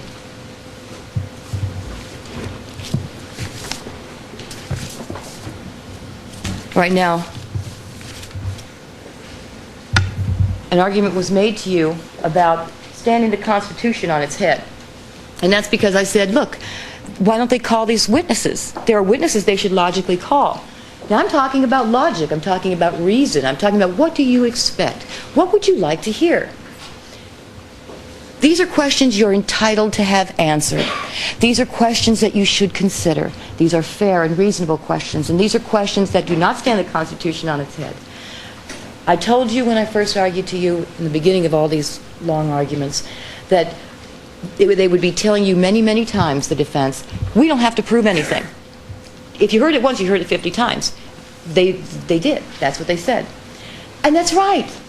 They don't. But when they do, but when they try to, then you have to evaluate their evidence the same as ours. There's no difference. The jury instructions govern all the witnesses. And so you look, what is the quality of evidence that I've been given by the defense? What witnesses have they called? What logical witnesses that you would expect to be called weren't called? That all tells you something. It's legitimate for you to consider it. You must consider it because, as I showed you in the jury instruction beyond a reasonable doubt, you must consider all of the evidence. That means everything that was done and not done. And here's an example. Thanoparatus. Remember that was the nurse. He drew the blood. That was their witness. Now, he was their witness because he was the cornerstone of their case. Very important to make you believe that there is missing blood. But then, now I think defense counsel made some reference to that, the notion that Hank Goldberg, secretly went out and interviewed him. What's secret? You know, if you have a question about this, ask the judge. No attorney for either side is required to give notification to the other side, I'm going to go interview my witness. That makes sense, doesn't it? They don't notify us, we don't notify them. We talk to them. We give them evidence of it. We give them a statement. Here, we talk to this guy. Here's the statement. That's what we do. Hank Goldberg went and talked to him. Mr. Parada said, no, I didn't measure. No, I didn't look. And I realized I was wrong. I was trying to be very precise. Okay? Now, here's the syringe. You're going to have this back there. You look at it. And what he said was, I turned it over. I had it turned over and I couldn't see the numbers. And you'll see when you look at the numbers on all these little lines, unless you're sitting there like this, you're not going to be able to measure precisely how much you've got in there. But if you have it turned over, you're really not going to know. Okay? But beyond all of that, it just kind of makes sense. If no one tells you, you must take this much blood, you're not going to look to take that much blood. You're going to take enough. You take enough for sampling, for testing. And that's what they did.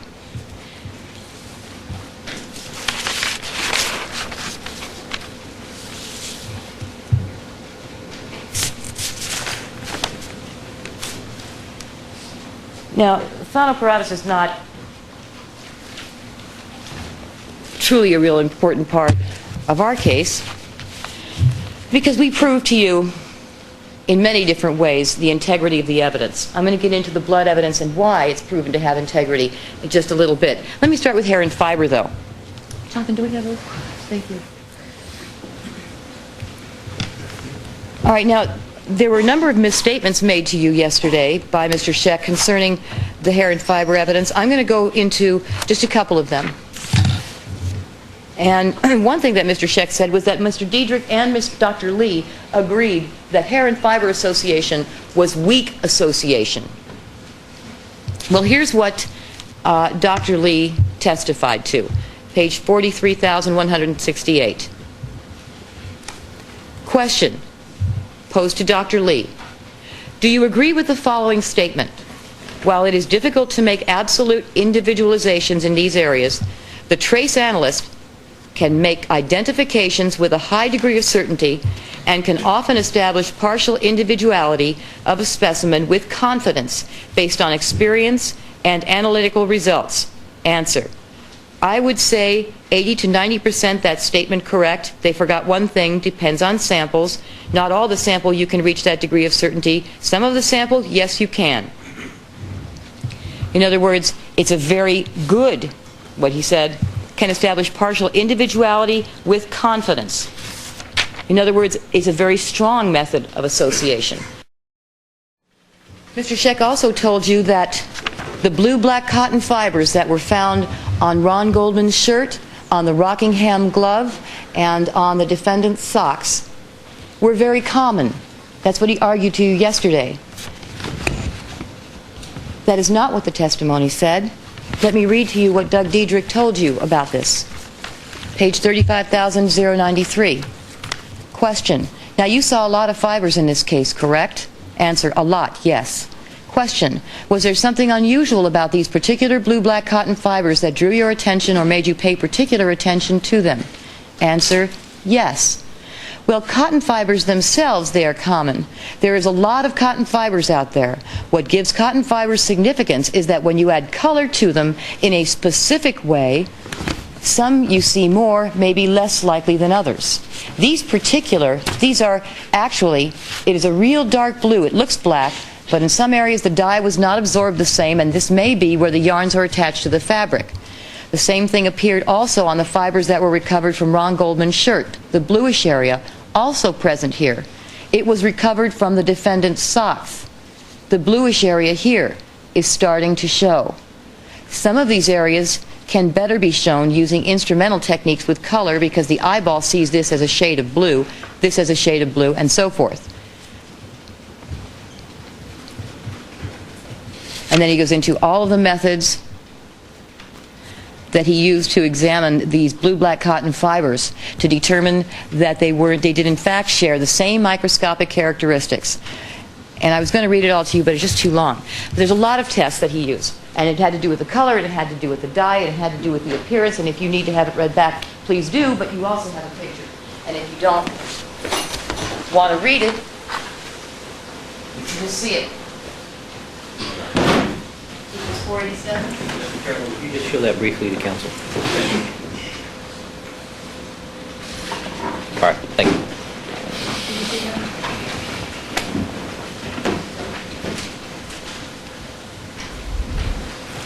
And you can look at these fibers. Look, from the Rockingham glove, Ron Goldman's shirt, the defendant's socks.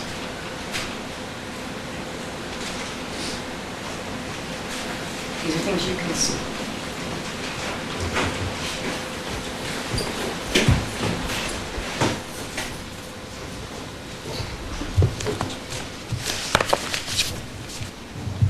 Now, there was also some discussion about the defendant having dandruff, if you recall. And it was told to you that the defendant always had dandruff in the off-season. That is not what the testimony showed. Here's what the testimony actually showed about that. Page 37,441. Question. And sometimes in the summer, when you saw him take care of his hair, he would have dandruff, and sometimes he would not. Answer. That's correct. That was his barber. The other interesting thing that she told us is that unless you brush the hair vigorously, the dandruff does not come off. So I asked her, if you just brush his hair, the dandruff doesn't come off? Answer, right. Which means if you don't brush or comb the hair and it just falls off by itself, the dandruff doesn't come off. If you don't do anything to the hair, I guess it will just stay there. Now, the hairs in the cap did not have dandruff. And the defense wants you to believe it couldn't be his hair because he has dandruff. That is not what the testimony showed. That is not what the evidence showed. The evidence showed sometimes he does, sometimes he doesn't, but actually even if he did, it wouldn't come off in the knit cap because you had to brush vigorously to get it out so that it would show. So what you have in the knit cap are his hairs, the naturally shed hairs that are his, because he wore the hat.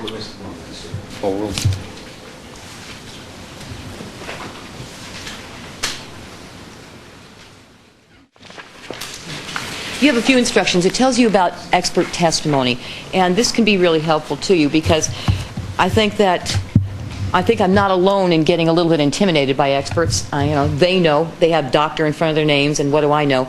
But you shouldn't be. You shouldn't be. You are allowed to evaluate the opinion of a doctor, and if it doesn't make sense, you can say, you don't make sense, I don't believe you. It doesn't matter if they have doctor or PhD before or after their name. You get to evaluate it, because if it's not logical, if it doesn't make sense, it doesn't matter what their title is.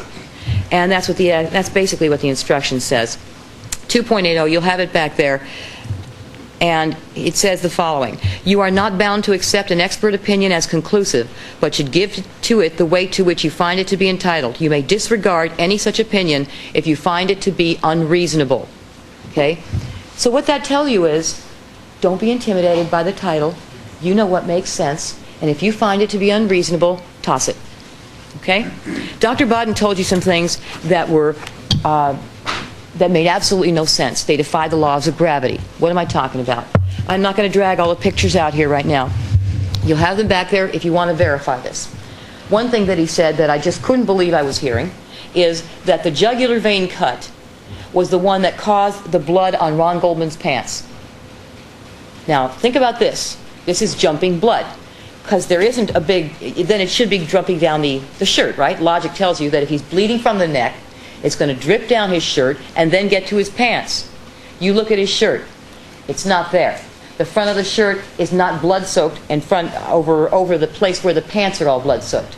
So it's very obvious that where the blood came from is the stab wound in the hip. And Dr. Bodden's testimony on that makes absolutely no sense. Another thing that makes no sense, that actually disregards what gravity tells you must be true, but what Dr. Lakshmanan told you as well, and he is medically qualified, and that is this. He also said, and this is how he gives you this big time frame, which, by the way, makes no sense all by itself, and I'll talk about that in a minute. He said that there was a period of between 5 to 15 minutes from the time that the neck wound was inflicted to the time that the chest wound was inflicted. And he based that on the very small amount of blood found in the chest cavity on Ron Goldman's right side. Okay? In other words, what he's basically telling you is that blood pressure had so dropped as a result of this jugular wound, he bled out so much that by the time he got stabbed here, it had to be about 10 minutes later, and that's why there's so little blood in the cavity. Okay? But Ron Goldman was lying on his right side and bleeding out so much, you can actually see it in the photographs you'll have back there. There was a tree stump that I think has the number 106 on it. When you have the photographs, look at this, please, because it's blood-soaked. And what they did, before they got the actual reference vials of the victim's blood from the coroner, was they went and they took blood samples from the place where the victims were lying so they would have some idea ahead of time as to what the victim's blood types were. So they took a swatch from the tree stump near Ron, because obviously that was his blood. They also took a swatch from the pool of blood that Ms. Brown was lying in. And that was her reference sample taken from the crime scene. That's how much he was bleeding out. Dr. Bodden doesn't believe in gravity, doesn't believe that that's why he had so little blood in his cavity, doesn't believe that somebody lying on their right side is going to bleed out if he's lying there for a while, and says there's so little blood there, that means he was already near death, and that means the jugular wound had been bleeding for quite a long time, and that's ridiculous. I'll tell you why else. You don't even have to be a doctor to figure this one out. If somebody commits murder, they're going to hang around? What was he doing for 10 minutes? Between the time that he inflicts the jugular cut and the time that he inflicts the chest cavity, if you believe Dr. Bodden, he's got 10 minutes to kill. The door is standing open. There's no evidence of ransacking. There's no evidence of disturbance. What's he doing? Playing solitaire out there? What's he going to... That's ridiculous. What are they asking you to buy? That's why I'm saying, look at the jury instruction. You may disregard any such opinion if you find it to be unreasonable. Ladies and gentlemen, that is one of the most unreasonable things I think I've ever heard any doctor say. That is ridiculous. Could you slow down just a little? I'm sorry. I'm trying to get it over with, so I'm sorry. I'm sorry, Chris. While we're on expert testimony, EDTA, very, very briefly. Okay? You were told during argument that a letter was sent to Agent Martz asking him to refute the allegation that the blood was planted. That is not what the letter says. The letter says, I didn't bring the exhibit number, Your Honor, I just have the letter. Supply that for us.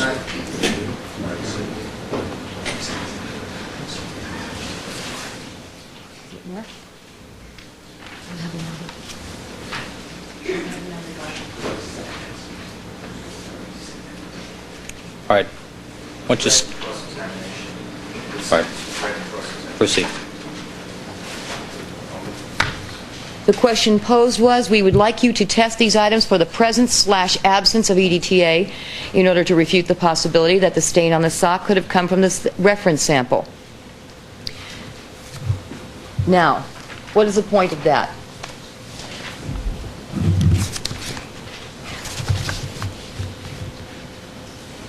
When we heard that the defense was going to make this outrageous allegation, I thought, well, I won't close my mind to anything. Let's find out. Right. Be careful here. Okay. So we sent the reference samples, and we sent the sock, and we sent the rear gate samples to Agent Martz for testing. Let's find out. And what was the result? No EDTA. No big surprise, but no EDTA. Now, he came in and he testified, and he showed you these charts. And I want to show them to you one more time, because it made it so clear. And perhaps you may recall, he tested his own blood, unpreserved. He tested the evidence on the gate, and he tested the blood on the sock. And guess what? His own unpreserved blood and the gate stain and the sock stain all came out looking the same. They came out looking like this. You taped all their charts together, so what you see here is the results of all of those things. That's 544E, Your Honor. Thank you.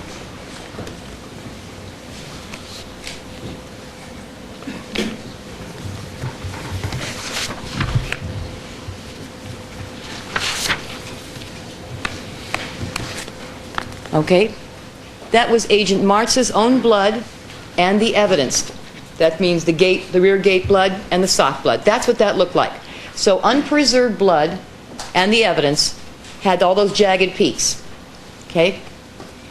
Here's 544F. This is what it looks like when we have EDTA preserved blood. All the same. That stuff all comes from the test tube with EDTA in it. Does that look anything like the jagged peaks that we just showed you? That's pretty easy. But Dr. Reeders thought he could get you to blind your eyes and listen to his title and say, well, gee, I'm not qualified. Maybe they do look alike. I mean, it's ridiculous, but he did that. And he insults your intelligence with this. But what's even worse, and what shows you really that this is a man whose opinion is for sale, is that his initial report said, I found 2 of the 3 ions on the gate and on the sock. And he thought that was going to be good enough for him to say, well, could be consistent with, and he could slide around with that. One unfortunate thing that happened after he wrote that report was, Agent Martz then said, gosh, I wonder what it would be like if I tested my own blood without any EDTA in it. Took blood out of his arm, and he went and he tested it with not an EDTA, just regular old blood. And guess what? It looked just like the gate. It looked just like the sock. Well, when Dr. Reeders found that out, he realized, I've got to do something, because they've just proven me completely wrong. So what he did, for the first time on the witness stand, was he got up there and he said, oops, I found another ion on the sock. And he tried to show you that one of those peaks matches something else. It was really reprehensible. And I know I got a little bit excited with Dr. Reeders, but this is a man, does not forget where he comes from. Does not forget what he did before. I asked him questions about this other case, the case of poisoning. You may recall, case of oleander poisoning, in which he was asked by the district attorneys of Ventura County and this county to find out whether a man died of natural causes or had been poisoned to death. Now, That sounds pretty serious, doesn't it? That's a murder charge that can or cannot be brought based on what his test shows. And he did preliminary screening tests. He did not use state-of-the-art. He didn't even know what state-of-the-art was available at the time. And he came back with the answer, yes, poison is present. Poison is present. And had the DA and the defense attorney not joined together to go out and find an expert who had much more sophisticated equipment who could do definitive testing, an innocent man would have gone to prison for murder. Because Dr. Reeders was so sloppy and so out of date and had an opinion for hire for whoever was bidding, that's what would have happened. But fortunately, the DA said, no, we're going to go and check that again. Counsel, that does go beyond the scope.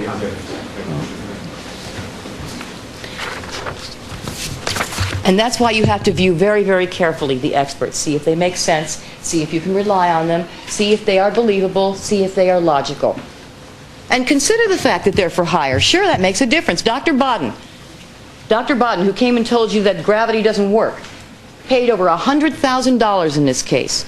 He's very charming. He's very affable. I enjoyed seeing him in court, but hearing him was something else.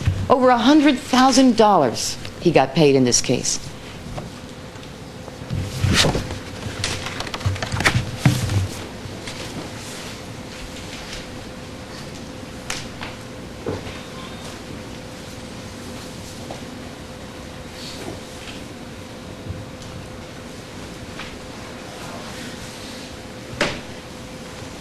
There was also a reference made to you. Mr. Darden began to address it about golf balls. You may recall. And then it was argued as well. It was argued that the defendant had that little dark bag that he insisted on picking up, and that was for carrying golf balls to the tournament in Chicago. Now, first of all, what kind of sense does that make? You take your own golf balls to a golf tournament? Don't you think they're going to give you some there? But it's worse than that because that's not what the evidence showed. Alan Park was specifically asked about that. Can you tell us, sir, whether you saw any golf balls in that lawn area that night? Answer, no. Cato was asked the same question.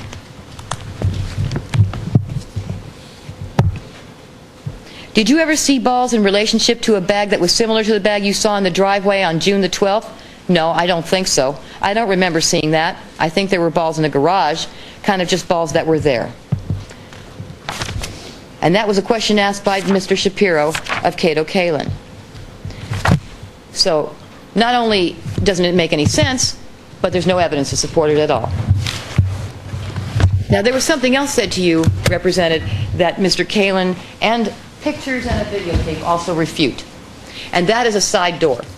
You may recall that defense counsel mentioned to you, why would it be Mr. Simpson walking in through that front door when Alan Park was sitting out there watching him? He could have gone in from the side. Not true. And the evidence proves it's not true. First of all, Mr. Kalin testified that the laundry room referred to by counsel was not really used. But we have better than that for you, ladies and gentlemen. We have a videotape. We have that inventory videotape that counsel brought in that shows that door, that shows on June 13th that there were things, a little step ladder and stuff like that in front of the door, which gives you a clear indication that door was not in use. And that's the condition of that area on the afternoon of June the 13th. Do we have a clip?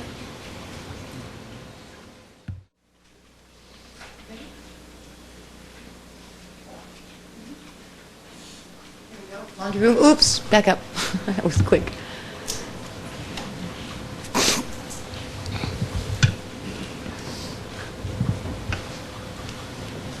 Okay.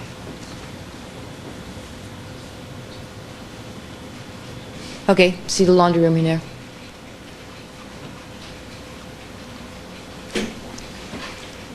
See that stepladder?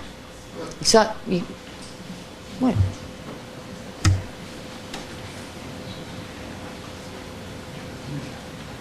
See the stepladder? See the bag of laundry?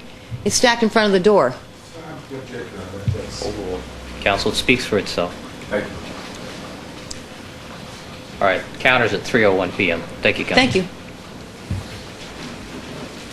Now, do you put a stepladder, do you put a basket of laundry in front of a door that you use?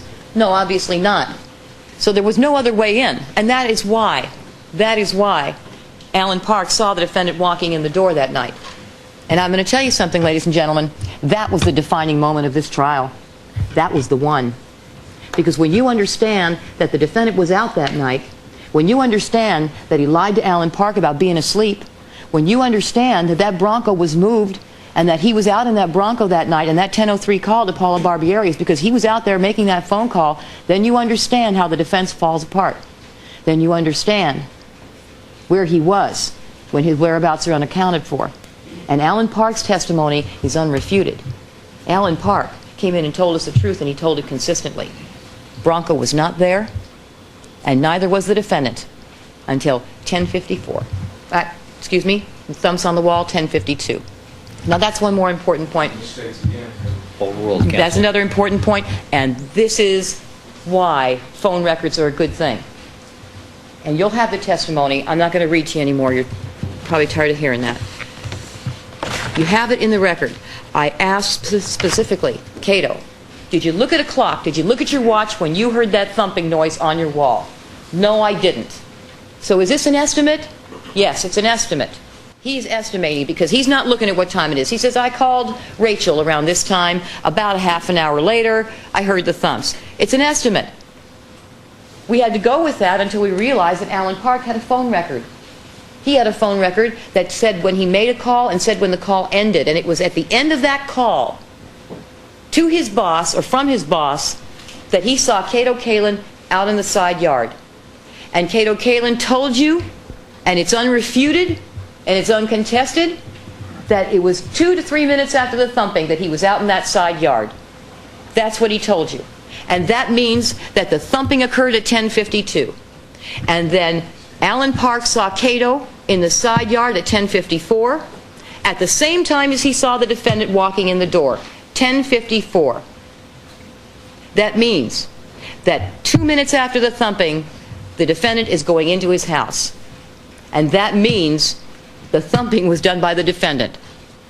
And they want to make fun of the fact that he ran into an air conditioner because it's his property and wouldn't he know better? Well, I don't think that he hung out on the South Pathway a whole lot. That's not where Mr. Simpson would go. That's where a repairman would go. Maybe a maid would go.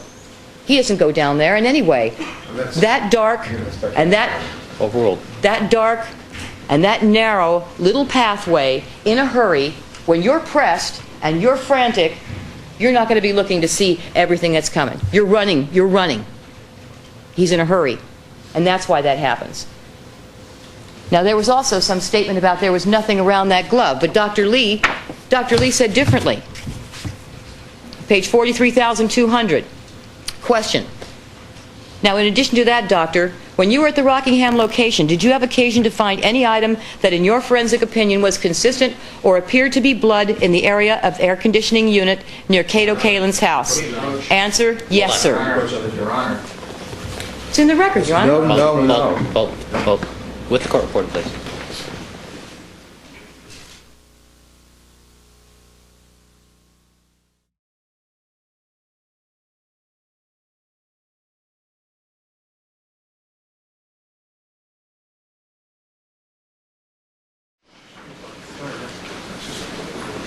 All right, thank you, counsel.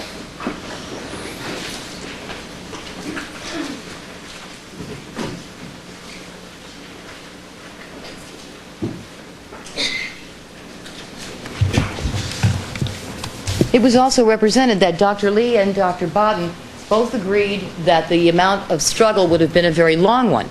Dr. Lee, in fact, didn't say that. He said something a lot less certain than that. And I'll read to you what he said. Can you tell us blow by blow what happened here? Answer, no, I cannot. That's a good question. Question, all right, thank you. And doctor, would it be fair to say that if we cannot tell blow by blow what happened here, you cannot tell blow by blow what happened, then it's difficult to give any kind of a scientific estimation of time? Answer, that's correct. That's what Dr. Lee said. Now, with respect to Dr. Bodden, it was represented to you that Dr. Bodden said the perpetrator would have been covered in blood. That's not true. You can have all of Dr. Bodden's testimony read back. I went and looked at it. It's not there. He didn't say that. He didn't say it. Not only that, but their own expert, Mr. McDonnell, had some interesting things to say about what kind of blood or how much blood you'd ever expect to find. As a matter of fact, we read the title into the record. Absence of evidence is not evidence of absence. This makes sense. A crime can happen in many different ways. Use your logic, use your common sense. If you're standing behind somebody, cutting their throat, they're bleeding out, and they're not bleeding on you. So you'll get some on your hands, maybe you'll get a little bit of spatter, but you're not going to be covered in blood, and you're certainly not going to be covered in the kind of blood that you're going to track into the Bronco because it isn't getting on your back. And that's why when you think about this, think about it logically, but don't let the record be misrepresented. You want it read back? They will do it for you. They will do it for you. And don't hesitate to ask, ladies and gentlemen. Don't hesitate. Most important thing is that you base your decision on what's there, what's really there. Not on what some lawyer tells you is there, not on what you wish was there or I wish was there. What's there? I know you'll do that. Do you want me to break? Yeah, take a break at this point. All right, ladies and gentlemen, we're going to take our noon recess at this time.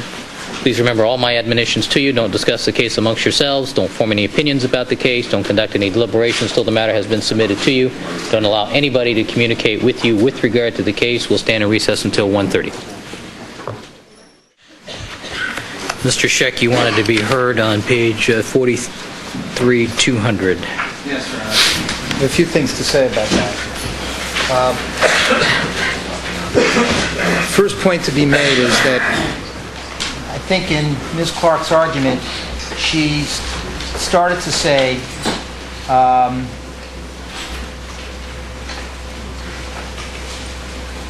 that there was a statement there was nothing around the glove, but Dr. Lee stated differently.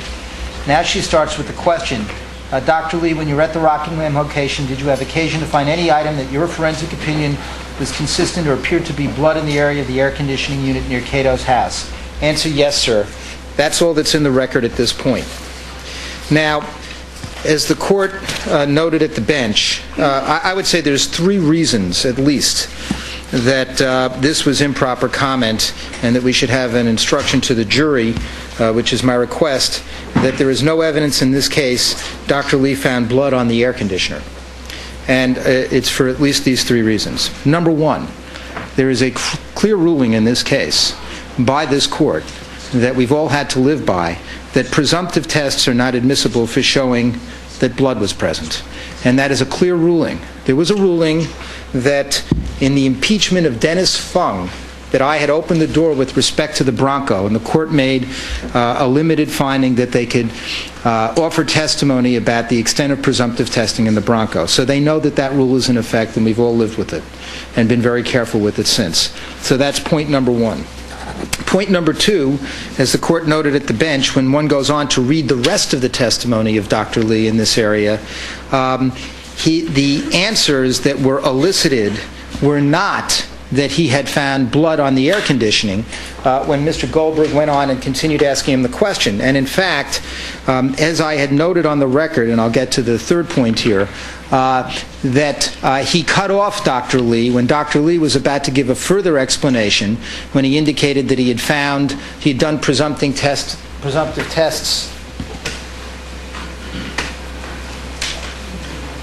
on the doorknobs, some sink traps, and air conditioner. And then Mr. Goldberg says, I'm just asking about the air conditioner. Answer, I saw in different places, and that's just about tests. And then Mr. Goldberg said, that's all right, Your Honor, I'll move on. I think he answered the question. Now, I came back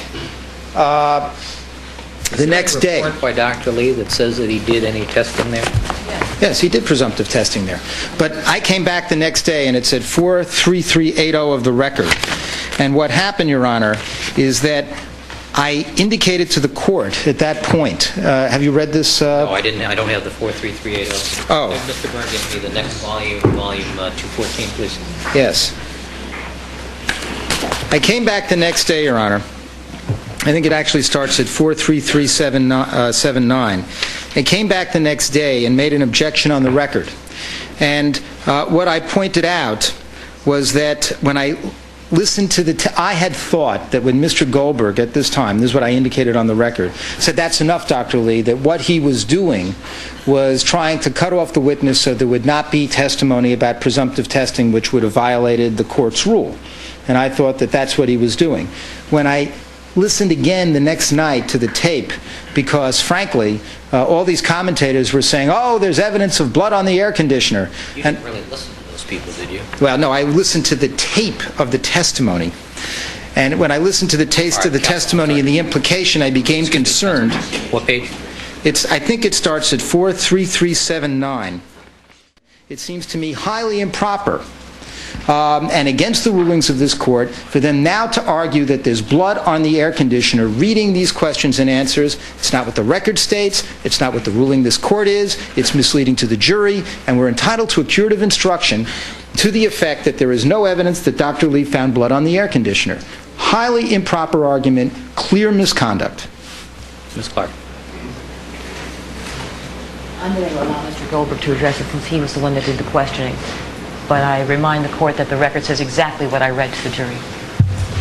Thank you, Your Honor. Good afternoon. Good afternoon, Ms. Goldberg. The issue of presumptive blood testing is one that we've addressed on a number of occasions with Your Honor. And the state of the record was that presumptive blood testing does not come in. We have abided by that, although the defense has not. They asked Mr. Lee questions about the walkway with respect to parallel line imprints on June the 25th that he photographed. Those were presumptively tested. There were no confirmatory tests. Dr. Lee offered the opinion that they were blood, in his opinion, based upon his forensic knowledge, and was not specifically asked by counsel to testify that he had done blood testing and that that's how he knew. So he was basically relying on his generalized training and experience. It looks like blood, therefore it is blood. The basis for that opinion we know outside of the record is a presumptive blood test. That came in. The court allowed it in. Then with Mr. Bodziak, counsel asked again questions about Mr. Lee's presumptive blood testing and even called it that, blood testing, even though Mr. Sheck and I had an agreement outside the record that he would not raise the subject of presumptive blood testing with Mr. Bodziak without first clearing it with the court. And he just went ahead and did it on 2 occasions. I put before the jury the fact that presumptive blood testing has taken place. So I don't understand all the ins and outs and the exceptions and the rights and the wrongs with respect to the court's ruling. All I know is that it seems to be that when the defense wants to establish that something's blood, they don't seem to have difficulty doing it, even if the only basis for it is a presumptive blood test. And that being the case, we believed properly that we could do the same thing. Now, in this question that I asked Dr. Lee, I did not ask him about presumptive blood tests. I simply asked him, all right, now in addition to that, doctor, when you were at Rockingham location, did you have occasion to find any item that in your forensic opinion was consistent or appeared to be blood in the area of the air conditioning next to Cato Kalin's house? Answer, yes, sir. No question about forensic blood test. I'm asking him based on his experience and training as a forensic serologist, a very highly regarded one, whether it appeared to be and was based upon his forensic opinion. Then I asked him, and was that something that you believe that you thought appeared to be blood? Answer, I test some doorknobs, some sink traps, and air conditioner. I'm just asking you about the air conditioner. I saw in different places. Period. There's no indication for the transcript that I cut him off. And I said, that's all right, Your Honor. I will move on, because I was fearful that he was going to start talking about presumptive blood testing, which he had not to heretofore. He simply told what appeared to be the case and what his opinion was as a forensic expert. Now, the court has allowed police officers to come in and say something appeared to be blood, or I thought something was blood, or even something was blood. And we know California courts allow this, and Your Honor has allowed this in this trial.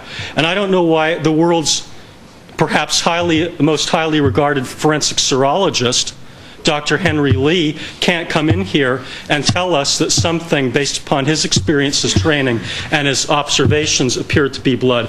That's what this is. Now, as to the good faith belief, other than that it's in the record, and Dr. Lee has never been shy about trying to qualify and explain his answers, we also have a good faith basis because we have a report in which he said the same thing, that he tested this with orthotolidine test, which is highly reliable, which Dr. Lee regards to be reliable, and that it got a positive. I do not believe that I ever spoke to Dr. Lee about this question in my conversations with him at all. And that... All right, Mr. Goldberg, let me ask you this. Did he indicate that he saw something that appeared to him to be blood, and then he tested it with orthotolity? In where? In his report. In his report, there was a red stain that he tested and with orthotolity and test. And on the air conditioner. On the air conditioner. And it was positive for blood. So that was the good faith basis for my question. Now, on the as to the materials that are starting on 79 of the transcript, I was unaware of this, that this conversation even took place, because I was not in court during it and was not aware until counsel made this argument during Ms. Clark's argument. I know how Your Honor has conducted this case, and I know, based upon the experience that I've had in this court, that Your Honor would not have ruled on an issue like this without my being here, and you did not rule. Because this was my area, it was my witness, I knew this testimony, and I would be the person who was prepared to deal with it. Now, on 43-381, Your Honor says basically,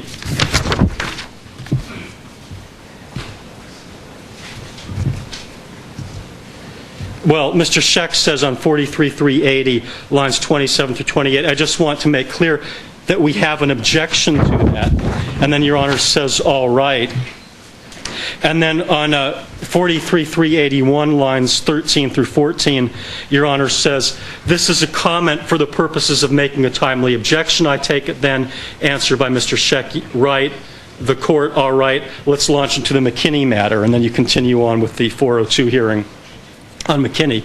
So there is no ruling whatsoever with respect to this issue. If counsel wanted to make a motion to strike, I suppose that could have been done. We've closed evidence. We have introduced all of our exhibits. Ms. Clark is arguing about something that is in the record. She read it verbatim. She is entitled to do this under the court's rulings. And I do not see any basis whatsoever to prevent Ms. Clark from continuing on this line very briefly of argument. It's an important point because it's directly contradictory to what Mr. Cochran represented to this jury, and that she should be allowed to proceed on this issue.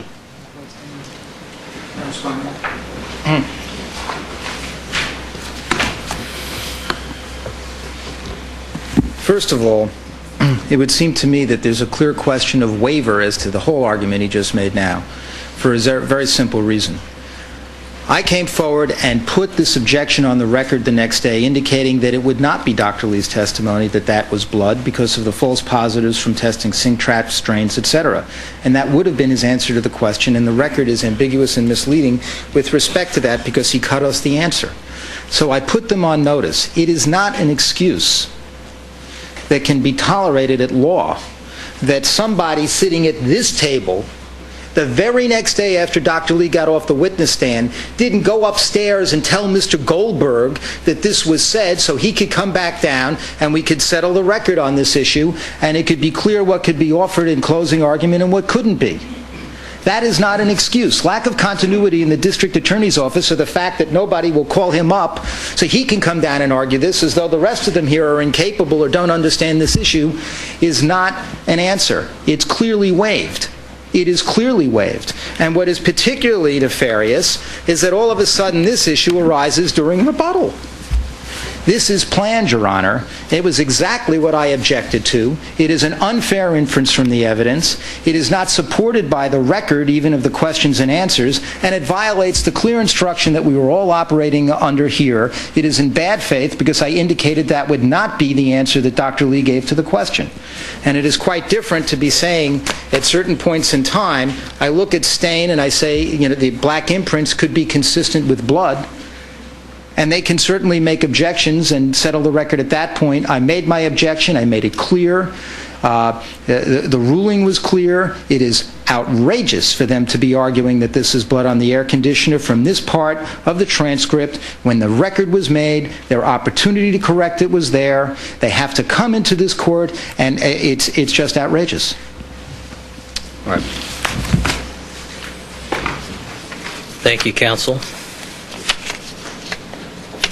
The question was to Dr. Lee, did he see anything that, in his opinion, was consistent with or appeared to be blood in the area of the air conditioning unit near Cato Kalin's bedroom? And the answer was yes. And then the question later was focused back on the air conditioner, and the answer was, I saw in different places. And that's the state of the record. There is no mention of presumptive testing that was done. Although Dr. Lee's answer does say, I test some doorknobs, some sink traps, and air conditioner. And I accept the representations of counsel that what was done is the orthotolidine tests. The fact that Dr. Lee, I think, is competent to say I saw something that appeared to me to be consistent with blood.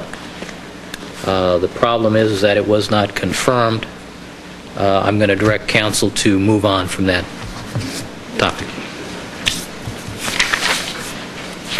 All right, let's have the jurors, please. Before you do the montage for the defense that Mr. Cochran indicates he'd like to interpose an objection to, let me indicate to the court that what it is a synthesis of evidence that has been admitted already.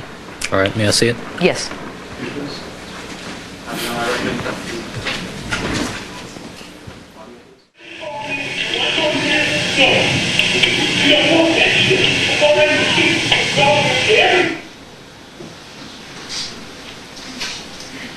That's the end, Your Honor. What is the connection between the audio and the montage? Is that the audio that you anticipate playing at the same time as the montage? Yes. It goes in tandem with the argument that's going to be made to present it, which is the motive for the murder. Do you think the tape directly relates to the last two photographs? I'm sorry? Does the audio tape directly pertain to the last two? I'm sorry, the last two photographs. Yes, that's the point. That's the case, Your Honor. That's the whole, that is it. That the motive for these murders is the nature of the problem, and that's why she wound up there. We're synthesizing the evidence. You know, we do it through verbal arguments, saying we have the motive, it carries forward and up till the date of June the 12th, and then we do it with pictures. Pictures that have been admitted in evidence. All of this has been admitted. Mr. Carpenter. This is unfair. It's incredibly inflammatory. Those tapes have nothing to do with the photographs that are up there. She wants to argue that, then so be it. This is improper rebuttal, Your Honor. They try to spring this on us at the last minute. The tape that she's referring to is a different time than the photographs. It's a photograph from 1989, tapes from 93, and the pictures, they try to link all these things together. They have nothing to do with this evidence. This evidence of other offenses was limited for a very limited purpose, so the court is aware of that. The reason it was in there, and this would be incredibly unfair and is typical of what the prosecution is doing in this rebuttal. This is outrageous, Your Honor. They're vouching, they're doing all of these things, taking things out of where they know they're wrong, yet they're trying to do this. At the 11th hour, when she has maybe an hour or so left, we're faced with this. This is outrageous, Your Honor, and you should stop it. They held this back, to keep us from dealing with this until the last minute. Now we see it at 1:55 on the last day of her argument. This is outrageous, Your Honor. The court should put a stop to it. This is the end of it, and we should get on and get this case to the jury. They're never going to stop unless you exercise your wisdom and discretion and stop it. Thank you, counsel. Ms. Clark? Your Honor, I don't think that Mr. Cochran has the right to use the word outrageous. This is the man who argued Mark Furman was commensurate with Adolf Hitler. This is the man who demanded jury nullification. But this is proper argument. Let's address the issue. Yes. Are these items in evidence? They're all in evidence, Your Honor. And the purpose for which we're using the tape being played over these photographs is the very purpose for which the domestic violence matters were admitted, which is for the purpose of motive and identification. And that's why It's been synthesized this way. I think we're using it to an entirely appropriate purpose, as the court has permitted us to do, with the jury instruction that limits it. We have, I think, appropriately argued it. Mr. Darden has appropriately argued in that vein. But this is argument, and we are synthesizing all of it. The domestic violence is the underlying theme in the case. It is certainly the motivation in the case, and it goes to identification as well. All right. I think the record is not completely clear because we did not identify what all these items are. But what we started out with were photographs of the domestic violence injuries, the Polaroid photographs. Yes, Your Honor. I should be more specific. They are the domestic violence photographs with respect to the 1989 incident. Then I believe they are the photographs from the safe deposit box. And then we have the photographs from Rockingham that pertain to this case, and they conclude with the photographs of Bundy pertaining to this case. And this is while you're playing the first portion of People's Exhibit what? What is the number? This is the 93 tape. It is both the 89 and the 93 tapes. Your Honor, may I say something when you get an opportunity? Ms. Clark, you concluded with your argument? Yes, Your Honor. Your Honor, in the 93 incident, as you're well aware, the tape they played, there was only the French doors were damaged. There was no physical anything. In the 89 incident, they ran these two things together. They have nothing to do. They're juxtaposing. This is an interpretation they're placing on the evidence. If they want to show the evidence, that's one thing. But to play the tape in conjunction with that, that's a production from the district attorney's office at this 11th hour, and it's unfair. It's absolutely unfair. It's inflammatory. This is improper rebuttal. We've seen all this evidence in addition to that. The court has told us on several occasions, you're going to stop us when there's redundancy, and this is absolutely redundant. It is improper. The prejudice far outweighs any probative value because they're meshing things that don't follow. They do not follow. This evidence was limited for a limited purpose, and they're tying things together and making a conclusion, just as she did with this incident regarding the air conditioning. And that's unfair. Vouching for things, it's wrong, Judge, and it shouldn't happen. Is that the word for the day? Vouching? Yes. Vouching is the word for the day, Your Honor. Thank you. The I word, and it's personally vouching, and it's wrong, and they know it's wrong, and everybody knows it's wrong, and it shouldn't happen, Judge. Ms. Clark, I do think it is a problem with the soundtrack because you've run the two soundtracks together, the 89.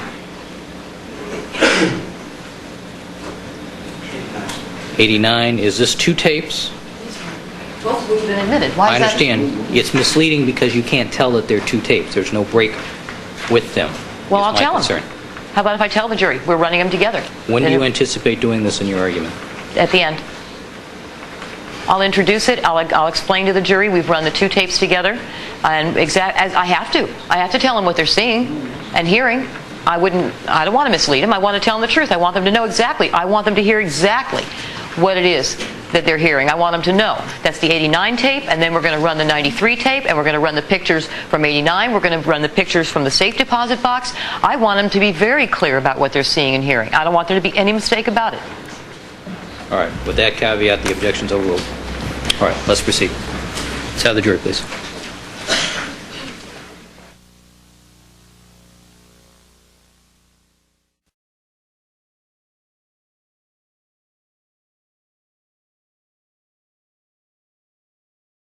Concluding summation. Thank you very much, Your Honor. Good afternoon, ladies and gentlemen. I forget where I left off, so I'm just going to pick up with something else. There were some remarks made about the treatment given to some of the witnesses, and I confess that there are probably some I could have been nicer to. Mark Partridge came in to testify to the defendant's demeanor when he came back from Chicago, and this kind of it's a really good example of what I'm talking about. He made notes, detailed notes, the next day, you might remember, of everything that the defendant said to him and everything that he said to Mr. Simpson, and he copyrighted them. He copyrighted them. What does that mean? That means you have a proprietary interest in the material. The very next day after he speaks to him, he's going to sell these notes. He's going to make some money off of this. He's got some proprietary interest in this. Now, what kind of a man is that? What kind of a person is that? And it's very indicative. It's very, very consistent. You heard from Ellen Aronson. She came up to testify. She was the one, she said, she called into the police to say that she initially said that she heard the dogs barking at 11:30. Then she saw the preliminary hearing and she realized, I better call back again and change the time so I can make myself a witness. A groupie. That doesn't belong in a criminal trial. That's the kind of person that's going to... Sustain. Counsel, rephrase that, please. Okay. That's the kind of person that will offer any testimony they can to get their 15 minutes of fame. That's not the kind of testimony you can trust. At the end of the trial, or at the end of the people's case, we had, or maybe it was the whole trial, the judge took judicial notice of something. And I'm sure you were wondering, what did that relate to? And the judicial notice that he took was that the moon on the night of June the 12th was a crescent moon, 12% illuminated. You may recall that. That's very important for two reasons. First and most important reason is it tells you what the lighting conditions were like that night. It was not a full moon, it was a dark night. Witnesses, their testimony has been referred to by Mr. Darden, have confirmed that it was dark. Officer Risky made it very clear it was dark. Sukru Bostepi, who was walking with the dog, who said, I would not have looked up there. I wouldn't have seen the body if the dog had not stopped and looked up the pathway. That's important. So you have that judicial notice taken. That means it's an undisputed fact you are to accept, a 12% crescent moon. When I cross-examined Ms. Aronson and I asked her what was the moon like, oh, it was a full moon. Are you sure? Yes, I'm very sure. It's in the record. Have it read back. She was very sure. She was very wrong, too. She also testified that she was very sure that she called the police officer to give her statement to him the first time on June the 14th. I showed her the police report. It said June the 15th. Are you sure? I'm very sure. She's very sure about a lot of things, but one thing she really didn't know was when she was walking down that street. And you know how else you know that she wasn't down that street when she said she was? Because Mark Storfer said he looked out his window at 10:23. I read it, and I reviewed it, and now I'm so tired I can't remember it exactly. You can have it read back because I think that what he said was 10:23. Excuse me, counsel. In any case... There's some objection. Please stop. I'm sorry. I didn't hear. All right. Cap. Remember, you're the judge of the facts. You're the sole judge of the facts. Thank you, counsel. Proceed. Yeah, and if you have a doubt about something I'm saying, please have it read back to you or look at your notes, okay? Because I'm not trying to play fast and loose here. But it was within 2 minutes of when she passed Bundy that he looked out his window.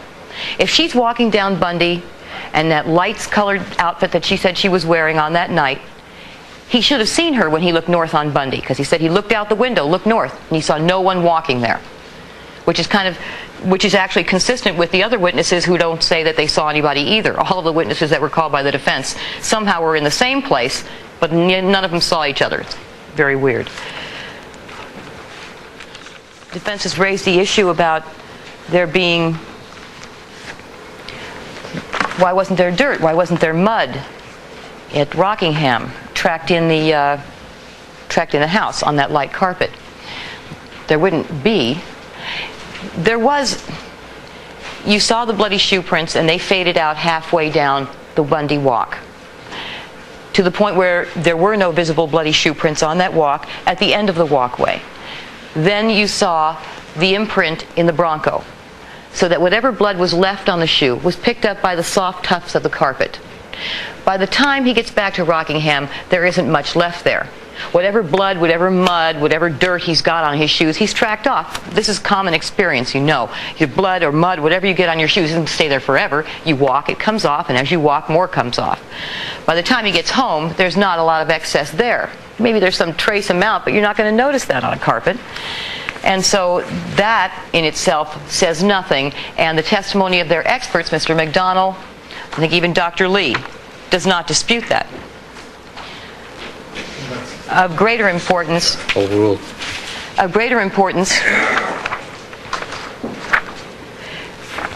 and I think actually, yes, Dr. Lee even testified. He was asked specifically, if somebody walked through dirt, walked through berries, would you necessarily see it? And his answer was, you might see it, and you might not. The absence of evidence is not evidence of absence. And that's what their witnesses have said. Now, there was an issue raised with respect to EAP. That's a conventional blood marker, okay? And you may recall there was testimony that Nicole Brown had an EAP type of BA. The blood under her fingernails was typed and came back with an EAP of B. We had testimony from Greg Matheson to indicate to you that that was degraded, that the BA degraded to a B. In order to confirm that it was her blood and not the blood of someone else, they did DNA testing on that blood. And the DNA confirmed that it was hers. It was her blood, and that it had degraded. And it had degraded because, number one, the EAP marker degrades very rapidly. Number two, her hand was in wet blood, and blood in a wet state degrades quickly. More quickly than it would on a dried gate, for example, or in a dried condition. Now, there's more to that. First of all, Gary Sims agreed with Greg Matheson in his conclusion that the blood under her fingernails was hers and not that of another perpetrator. But the Excuse me, counsel. You need not make that objection any further. I've instructed the jury that they are the sole judges of what the facts are in this case. And if counsel chooses to argue a line of argument that is in contradiction to what these jurors find to be the facts, they do so at their own peril. The objection is made. Thank you. Ms. Clark. Thank you. Moreover, Dr. Lee, who was called by the defense to testify, never contradicted that. And he agreed that Greg Matheson was a good scientist. There was some testimony, I think, from Dr. Bodden that you can get somehow the blood of someone under your nails without getting the skin under your nails. I don't see how that can possibly happen, but what is interesting... Overruled, counsel. What is interesting is that the defendant's EAP type is also a BA. Also. Now, the blood on the rear gate, that blood that came back to the RFLP testing, making the defendant 1 in 57 billion or something, obviously it's an identification. That's his blood. There's not even any dispute about that. That's his blood on the rear gate. That blood also had an EAP that was a BA degraded to a B. That blood also... Hold on. Counsel, with the court reporter, please.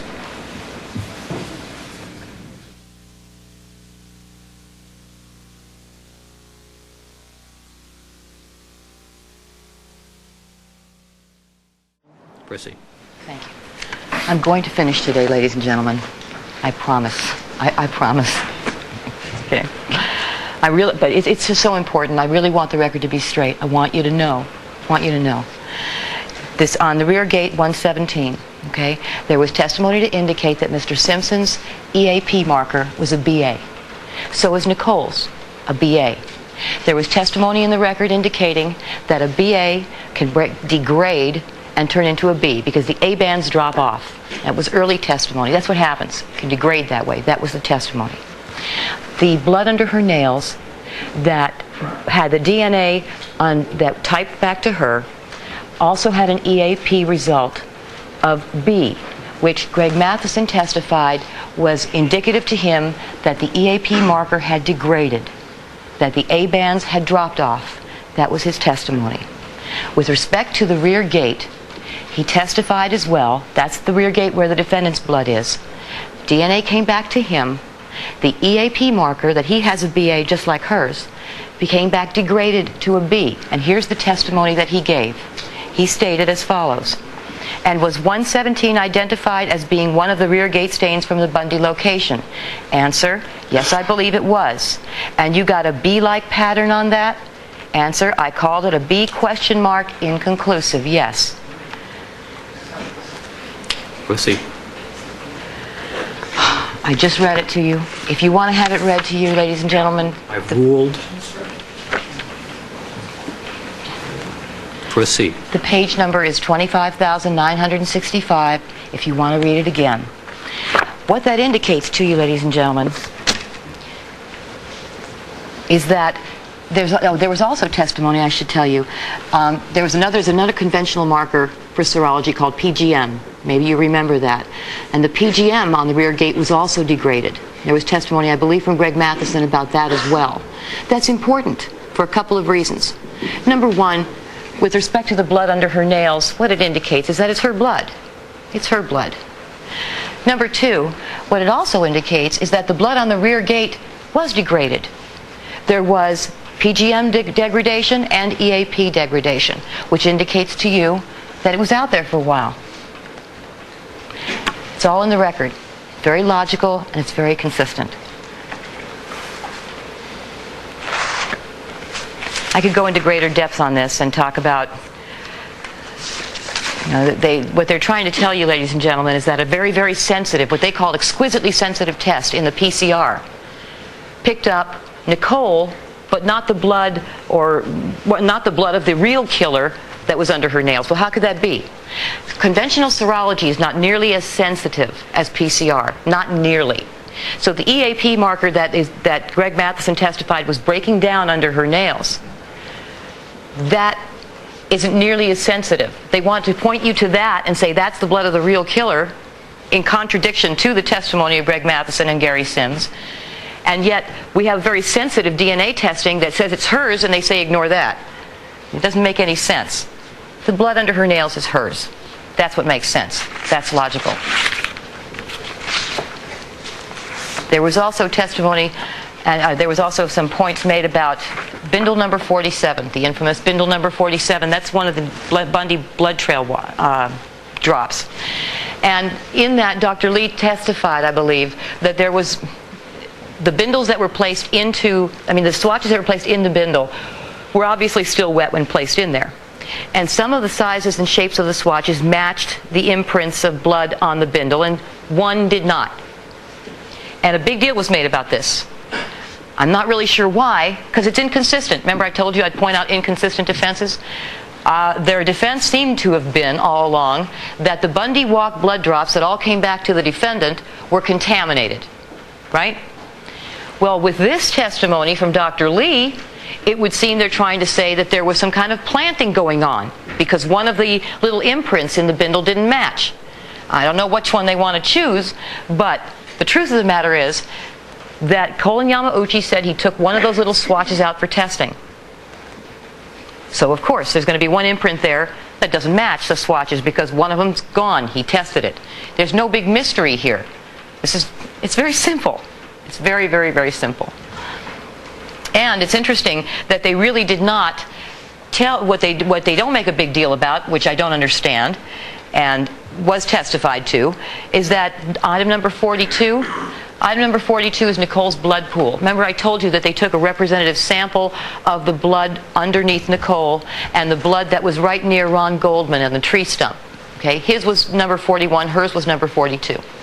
Number 42 then was her blood. And in that one also they have imprints. There was one imprint, I think, that there was testimony that didn't match the size of the swatch. What, they're planting Nicole's blood?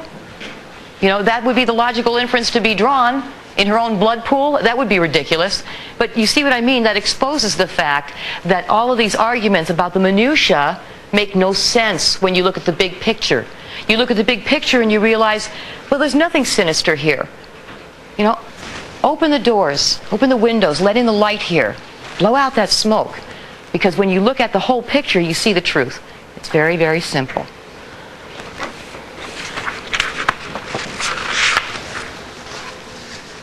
Here are the reasons why you can have faith and you can rely on the validity of the results of the testing of the Bundy blood trail. Number one, you've heard us talk about it too many times, the substrate controls were clean. Okay? They should have showed contamination, and they didn't. And they were tested, and they came up clean. And what that gives you is quality assurance. You know you can rely on the result because you have this. The bindles were closed. That's very important. Remember, if you will, the testimony concerning opening of the blood vial, the defendant's reference vial. And they were saying that when the blood vial was opened, that somehow contaminated the bindles and the swatches that were taken from the Bundy Walk. That there was some aerosol effect and his blood was spraying all over the place. Well, the problem with that is that Colin's testimony was when he opened the blood vial of the defendant's reference blood, he was 10 to 15 feet away from the swatches, and these swatches were in closed bindles, and not only that, but the bindles were inside envelopes that were closed. Now, what testimony have you heard in this trial that DNA can fly from a test tube into a closed envelope through a closed bindle onto the swatches. None. In fact, there's testimony to the contrary. And that brings us to the next. There was no vacuum in this test tube. This was not a vacutainer. This was a syringe, and it's already been shown to you. And the testimony was... Give the counsel not a syringe. I'm sorry. Isn't that what the test... No. Sthanoparatus? No, it's a vacutainer tooth. Nope. No. Nope. He said it was a syringe, not a I'm sorry, vacutainer. stand corrected. He said a syringe. He said a syringe. There's no vacuum in the tube? We'll see. You have the tape. It was not a vacutainer that was used. It was a syringe. And there was testimony concerning this from Colin Yamauchi as well. And by the way, while we're at it, let me point out something else. Mr. Scheck argued yesterday that Colin Yamauchi, when he opened up the defendant's reference vial, spilled blood on his gloves and spilled it on the chem wipe, and it sounds to me like he was spilling it all over the place, and I guess if that's true, then there is no missing blood because it got spilled. But the truth of the matter is, and the testimony was, that as Colin Yamauchi told you, when he opened it, he thought he might have gotten a little bit on his gloves, and that he immediately changed his gloves and threw them away before he went to handle anything. So you don't have any problems with flying DNA, and you don't have the you don't have the contact that you need to have in order to show contamination. And by the way, I should indicate to you that Gary Sims, whom the defense endorses as being a very good scientist, indicated that he too has had the experience of opening a reference vial and getting a little bit of it out, and then you just you wipe it off, you clean up, it's fine.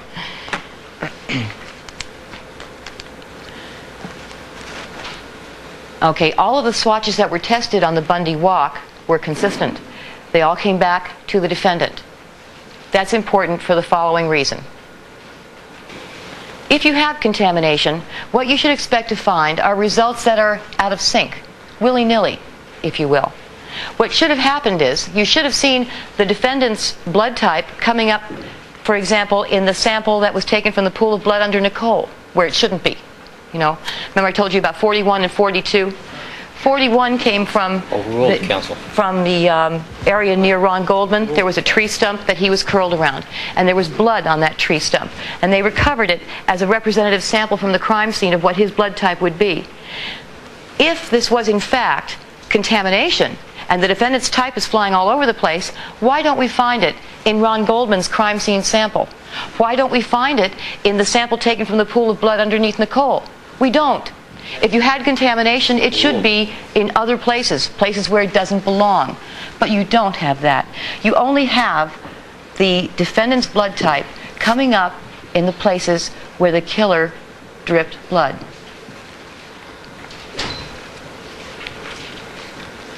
This is the other point that was made by the defense, and in order for you to believe that the results of the Bundy blood trail were the result of contamination, you must first believe that all of the DNA on all of the swatches completely and totally degraded.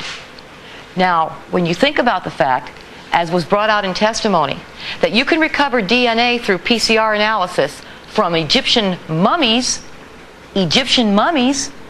then how can you possibly buy this story about stains that were recovered a few hours ago, completely and totally degrading, every single one of them, all of the swatches for all of the drops, completely degrading to the point where they're able to pick up contamination?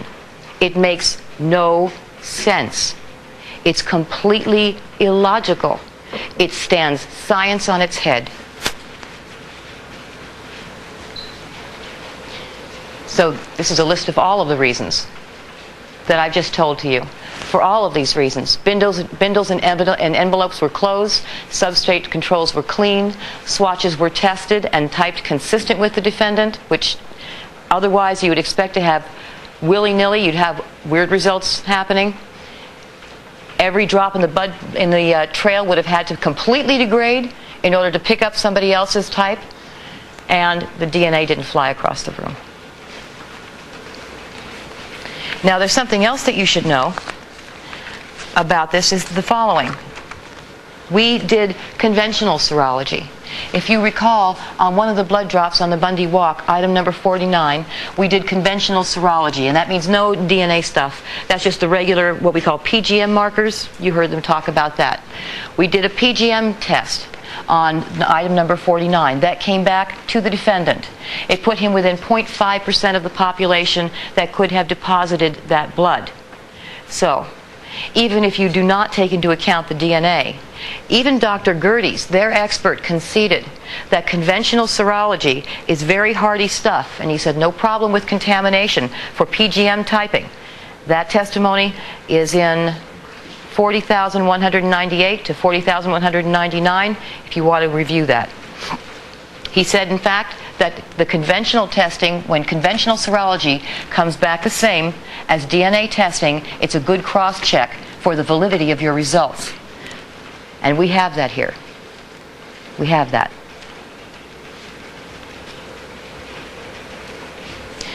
Dr. Lee also told you that his lab does DNA testing.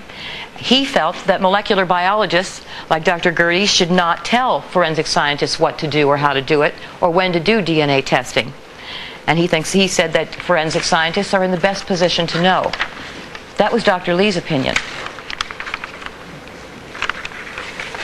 He even indicated, and there's a portion of the transcript you could have read back, he was asked a series of hypothetical questions. For example, that an officer would go to a crime scene and pick up blood on his shoe and then go and give that bloody shoe to the criminalist to test for DNA. And he was asked, Dr. Lee, would you get valid results if you did such testing? Wouldn't you be worried about contamination because you didn't collect carefully? You just collected it by picking it up on your shoe. He said, no, you could get valid results doing that, even doing it that way. And you know we didn't do that in this case. You know we picked it up correctly in this case. All right, so we talked about contamination. Let's talk about planting. First of all, the socks. With respect to the socks, there was testimony and then there was argument about this sheet. And you're going to have it, it's in evidence, isn't it, Your Honor? The blood search sheet, worksheet? Yes, it is. Good, good. You'll be able to see it. You'll see the whole thing. The whole controversy, all the shouting is about this. And Michelle Kessler testified to it late in the trial. It showed that, as to the socks, there was a notation that there was to be a blood search done. At the moment that they looked at them, there was none obvious. Now, what the defense wants you to believe is that they had already done a blood search and there was none obvious. When you look at the sheets, you will see what the truth is. As Michelle said, it's really very simple. You can see that in the column where it says blood search, it's a scheduled item list of things to be done. A blood search was to be done. It had not yet been done. You want confirmation? Check the testimony of their witness, Dr. Baden.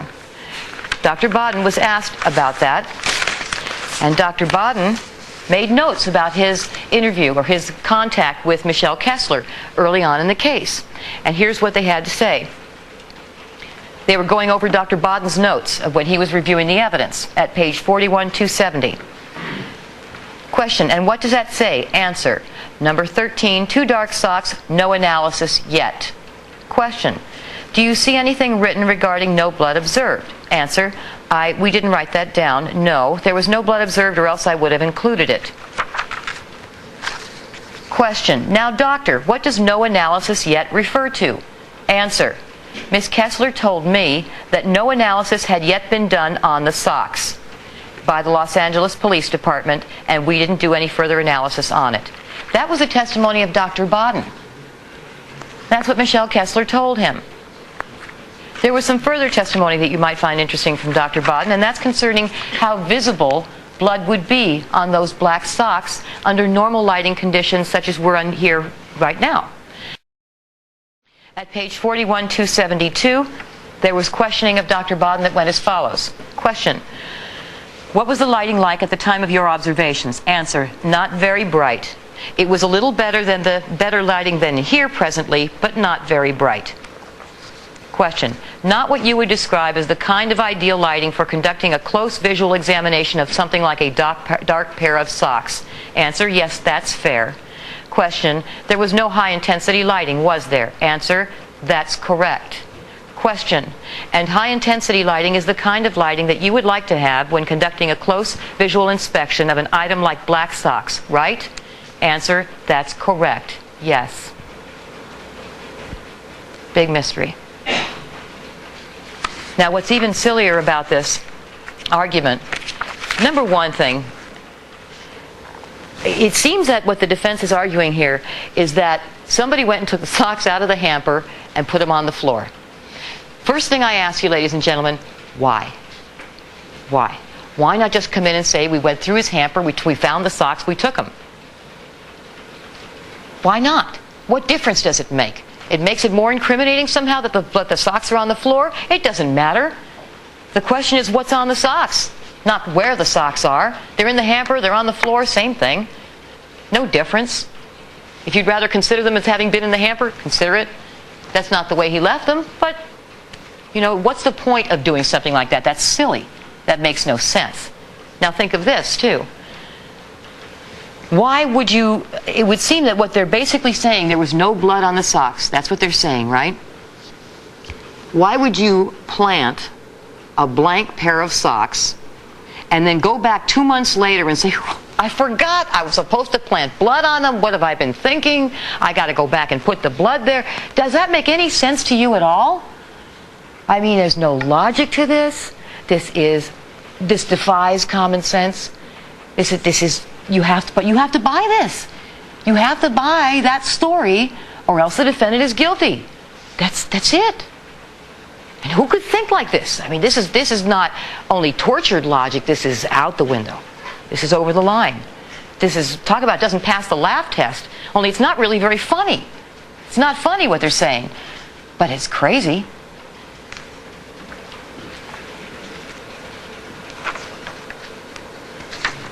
Now, so then they give you the stuff about the surface 3. They have these little microscopic red balls that they talk about. Now, the truth of the matter was that the testimony from Mr. McDonnell and from Dr. Lee, I believe, but certainly Mr. McDonnell, was that he could not say that those little microscopic balls on surface 3 came only from surface 2.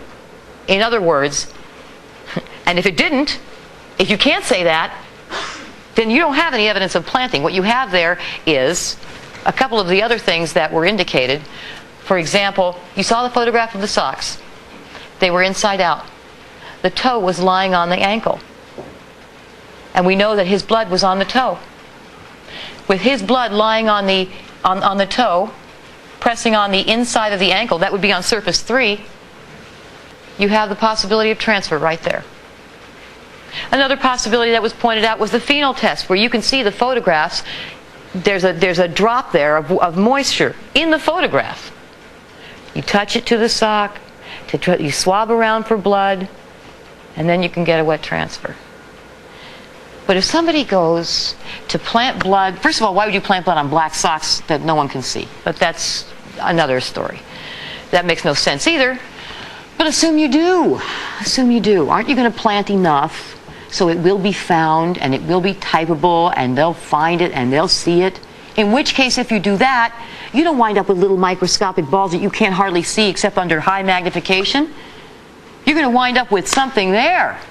It's going to go bleeding through into the other side. It makes no sense. This makes no sense. And who did that? When did they do it? How did they do it? None of these things are explained to you. It's just thrown out there. It's like I was telling you, a lawyer says so, doesn't make it so. Look for the evidence, look for the proof. Look how, look when, look who. Do you have any of that? You have none of it. Not only don't you have that, but you have no logic to go with it. There's no logic in what they're saying. It makes no sense, and it didn't happen. Not only do you know that it makes no sense, but now we've proven it didn't happen. We did the EDTA test. You look at those graphs. They tell you it didn't happen. Not only have we proven our case, we've disproven theirs. How much more could you ask? The rear gate. That's another one they want you to believe blood was planted on. Now, I've already talked to you about this a little bit. they were making a lot of arguments about the blood was not degraded on the rear gate, and therefore you should believe that because there were high amounts of DNA in it, that it had to be planted. Well, we've proven that that wasn't true with the EDTA test. So you know that's not so. You have other assurances, though. As I told you, there was degradation. The EAP degraded to a B, and the PGM degraded as well. So there is degradation on that rear gate. It was exposed. But then I think it was really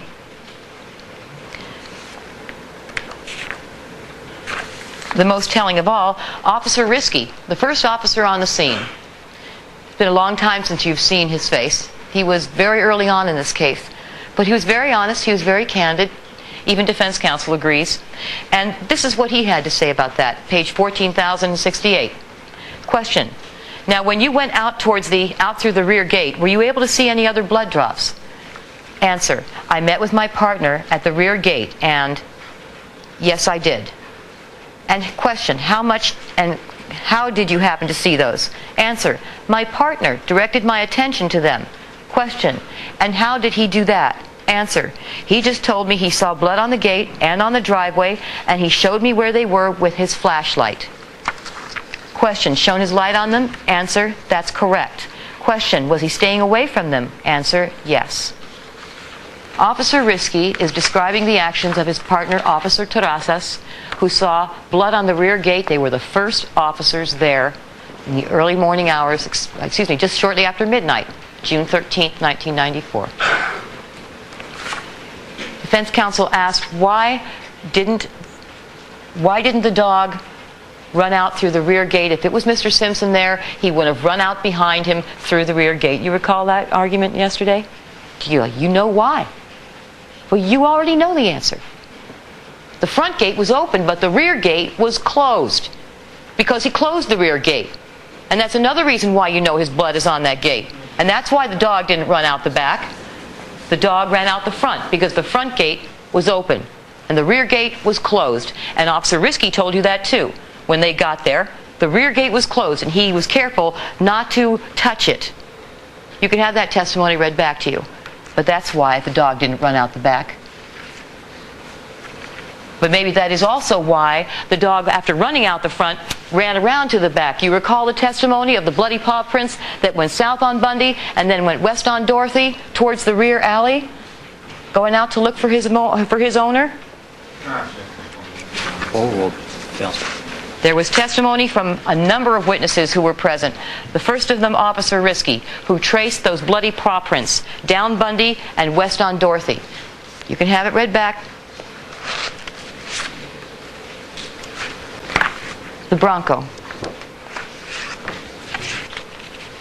First of all, defense counsel wants you to believe that Mark Furman went into that Bronco,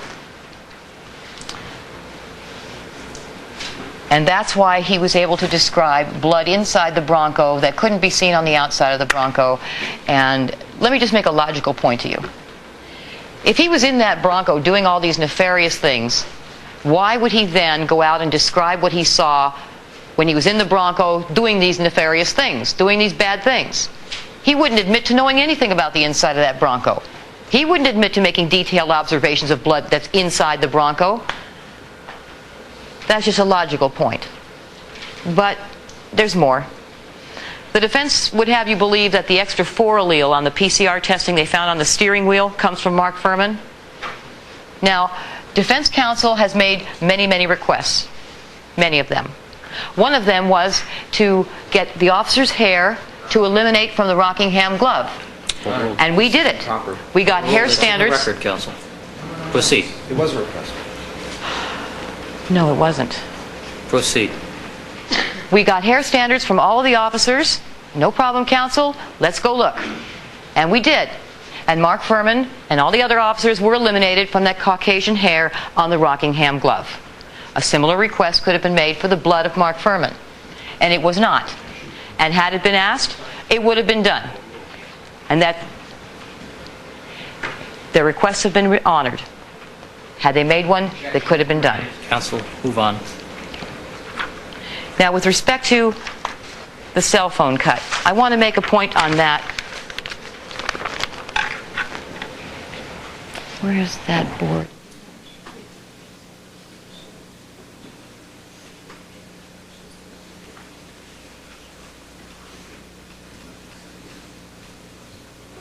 You see the blood inside the well of the door handle on the driver's side?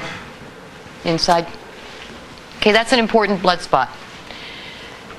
If you think about it, that blood is only going to get in that spot if you are sitting in the car with the door closed and you reach to open it, and in putting your hand on that handle, a bloody knuckle touches the well. That's how that blood gets there. The door closed. You're sitting in the car. That's very important, because what that tells you is that it means that the defendant was driving with a cut hand. His hand was already cut when he came back to Rockingham.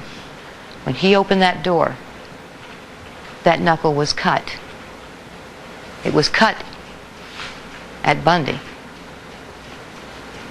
That stain is very important. That stain tells you it was no razor-sharp cell phone. And it didn't happen when he was getting ready to leave for the airport. It happened earlier that night when he was out. That's what that tells you. That, of course, and the blood in the bathroom. That shows that he was bleeding earlier, before he got down to see the limo driver.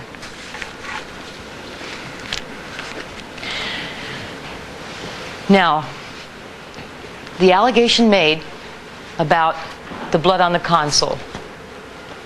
If I understood the argument that's been made here, it is that the defendant was in the Bronco and he was bleeding. And he dripped some of his blood on the console. I got a problem with that already, okay? Because he was cut on the left hand. On the left hand, and that's why you have his blood on the left-hand side of the car, and you have the victim's blood on the console where he dropped the glove. That's why you don't have... Let me see if I can describe this better. On the left-hand side, you have the drippings that came back to the defendant. On the right-hand side, you have the smears, okay? And the smears came from the Rockingham glove. The Rockingham glove has the blood of the defendant and Ron Goldman and Nicole Brown. It has all three of them on there, okay? And in a moist condition, it will swipe a little bit like you see here. Now, what they're trying to tell you is that the defendant dripped blood on that side somehow with his cut left hand, dripped over on the console, and that later Mark Furman came in and just happened to take the bloody Rockingham Bundy glove that did not have the blood of the defendant on it, but swipe exactly where the defendant had dripped on the console. And somehow that's how his blood got mixed up with Ron Goldman's blood on the console. If you wanted to sell this story in Hollywood, they wouldn't buy it because it's so incredible, it's not even funny, it's ludicrous. Okay? This is ludicrous. But above and beyond that, they're also saying this. They are saying that Dennis Fung collected all of the blood on the console and it was all gone. Then someone came back later and planted blood exactly in the same places it had been before to look exactly the same way it had looked before. This is ridiculous. Talk about makes no sense. Talk about just unbelievable. You'll have the pictures. You need to look at the pictures. Look at the pictures yourself. Have them back in the jury room. Compare, look at all of the pictures you can get your hands on. Compare the blood patterns on this console. The photos that were taken, this one's later. This is September 1st down here. And this one up here was on June 14th. Compare them. You ask yourself, how could this possibly happen? How could it happen that they can duplicate exactly the way the blood looks on June the 14th on September 1st? It can happen.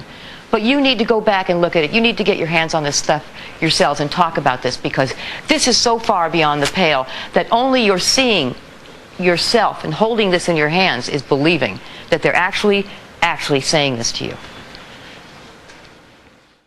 Now, the problem with it really is that you have to buy the planting theory. You have to buy this far-out idea, this stuff, because otherwise, if you don't, he's guilty. Guilty.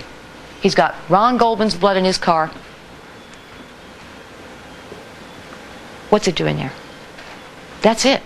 That's it. He's guilty.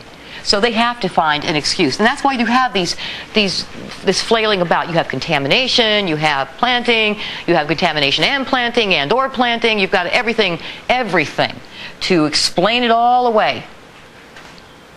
Everything. But the theories get wilder and wilder because the proof is so devastating. There's so much of it, and there's so much to explain. Now, here's what really happened. I mean, let's come back to reality here. The truth of the matter is that when the officers got to Rockingham, and this is the state of the record, now we're talking evidence and not fairy tales, okay? State of the evidence is this, ladies and gentlemen. The detectives got to Rockingham. The Bronco was locked. They asked Cato for the key. He couldn't find the key. They towed it in a locked condition. And on June the 14th, Dennis Fung had to get somebody to Slim Jim the door open so he could get in there to collect the blood.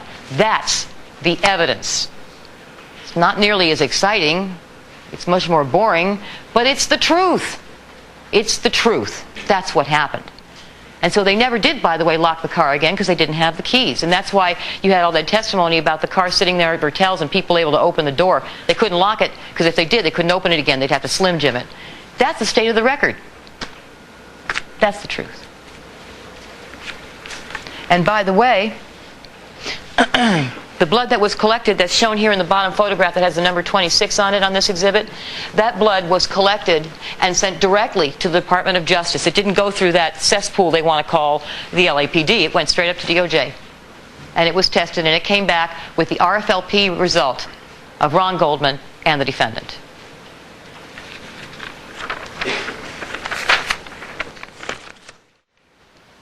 I want to come to a very important piece of evidence, and that is the bloody shoe print on the Bronco carpet, shown probably best up here on this top photograph by the number 33. There was testimony that went to this from Mr. Boziak. Now how do they explain that? Because that's real serious. You know, that shows, that's a very important piece of evidence. We have the Bruno Mollies going down the Bundy Walk in blood, and then we have a bloody imprint right there where you'd put your foot if you were the driver. And what does that look like? That's very highly incriminating. Now they want to explain this one away by saying that Mark Furman stepped in the blood of Nicole Brown because actually, this is all woven in a bunch of stuff together, that photograph where you see him pointing to the evidence at Bundy, that really wasn't taken at 7 or 6:30 or something as was testified to. No. That was taken before he left to go to Rockingham. And the blood on his shoe dried. He was standing there. He was marching around in her pool of blood. That's what you have to believe. Then he went out to Rockingham. He stepped on the wet grass. He got it wet again. And when he got into this Bronco, which I guess he must have had a Slim Jim with him to break into because it was locked, he got in and he put his foot on that carpet right where you would put it if you were driving it, but he didn't have the keys, so why would he be sitting that way? I don't know. But that's the story. That's what you're supposed to believe. Now, there's a bunch of problems with that story that make it impossible. It doesn't fit, it doesn't make sense, and it didn't happen. And here's why. Number one, there was testimony from Mr. Boziak concerning the characteristics of this stain. And that means 33, where the imprint is. And what he said was that there were the S squiggles that were very distinctive of the Silga design of the Bruno Mollies. He said there was not enough distinctive characteristics for him to make an absolute positive identification. But you can see, and I'm going to show you that logic and common sense and your own powers of observation tell you that's the Bruno Magli shoe. And Mr. Boziak told you that he excluded the shoes of all of the officers, including those of Mark Furman, from the bloody shoe prints at Bundy.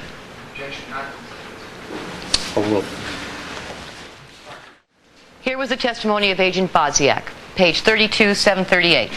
Question. With respect to these two exhibits, referring to the exhibits of the officers' shoes, and I'll show you those, were you able to include or exclude the officers' shoe prints as having created any of the prints that you saw at the Bundy location? Answer.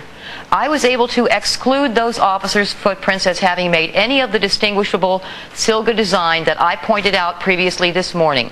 That Silga design is totally different than any of the designs of these officers' shoes.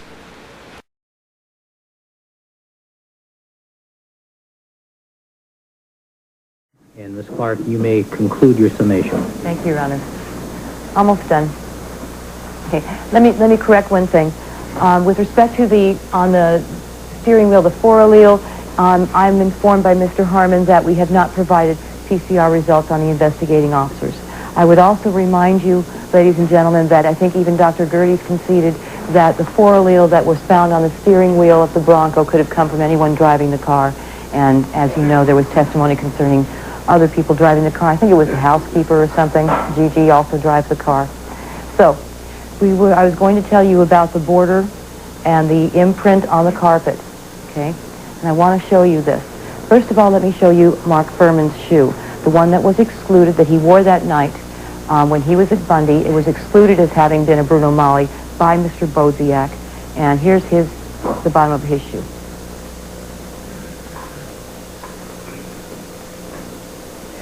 What is this, counsel? This is from the large board? It's from 396, Your Honor. Thank you. Okay. You can see I think you can see pretty well. There's no squiggles on the heel. That's the important thing. Now,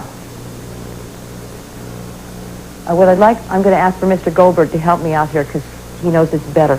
There was an overlay made of the way it's a transparency with the way the Bruno Magli Silga sole looks. You can overlay that on this actual carpet stain and see how it lines up. Mr. Boziak, I would caution you, said that when somebody puts their foot on a carpet, again, this is common sense, you'll move it, you may twist it a little bit, so it's a little fuzzy, but you'll be able to see it. What you've seen, ladies and gentlemen, is a very elaborate effort to make you disbelieve a great wealth of evidence. And what you've heard is basically a conspiracy that extends from Officer Risky to Commander Bushy. Do you realize how many people would have had to have gotten involved in a conspiracy within an hour? Can you imagine how this could happen? Detective Van Adder and Detective Lang never even knew Mark Furman until they met him that night at Bundy. And yet the allegation by the defense is that they got together that night, meeting for the very first time, and everybody's covering up and conspiring all of a sudden.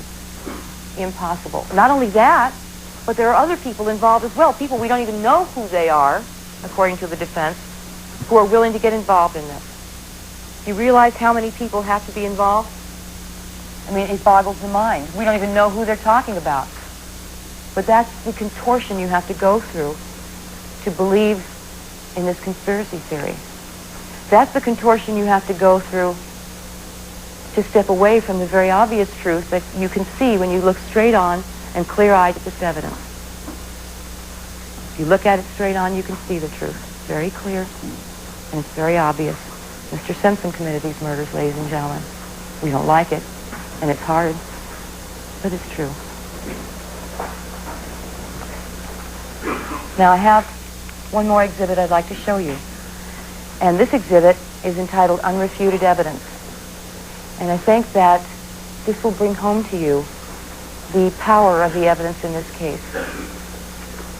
And the reason that there are two men now helping is because it's a magnetic board and it weighs about a ton.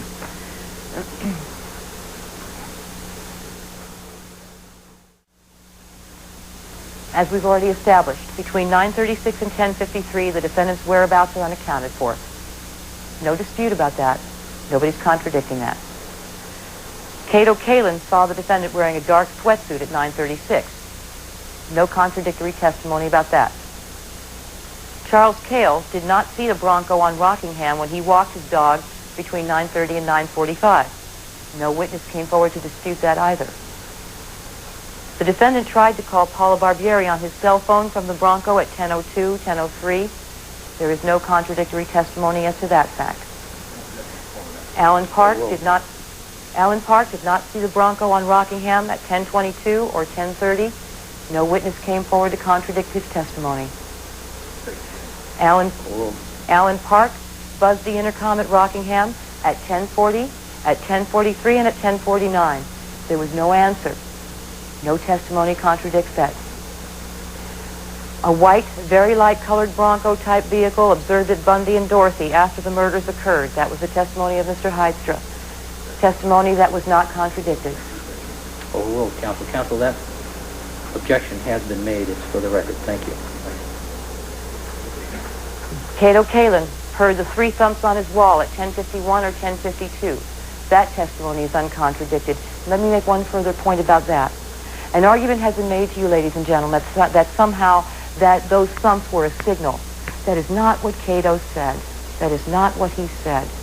Nor was he questioned as to whether or not the thumps he demonstrated for you were that fast or was it slower. He was indicating to you the force, why his walls shook. Now, how could an earthquake sound like this? Okay? He said an earthquake. He said a prowler. Those were the things that he said. He did not say signal. It didn't sound like that to him. That's what he said. Earthquake. Prowler. Those were his words. Uncontradicted. Alan Park saw the person in dark clothes, 6 foot 200 pounds, walk across the driveway at 10:54, walking into the house. Testimony that is uncontradicted. 2 minutes after the thumps heard by Cato. Uncontradicted testimony.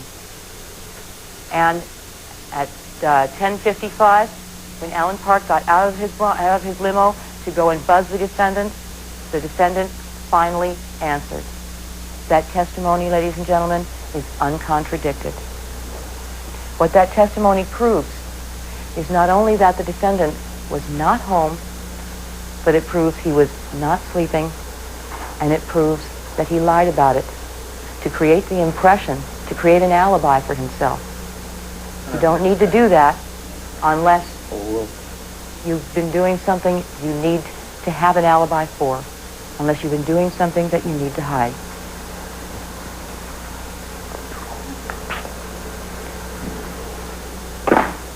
Shoe prints at Bundy were from a size 12 Bruno Magli shoe. There is no contradiction for that testimony. The defendant wears a size 12 shoe. That testimony is uncontradicted.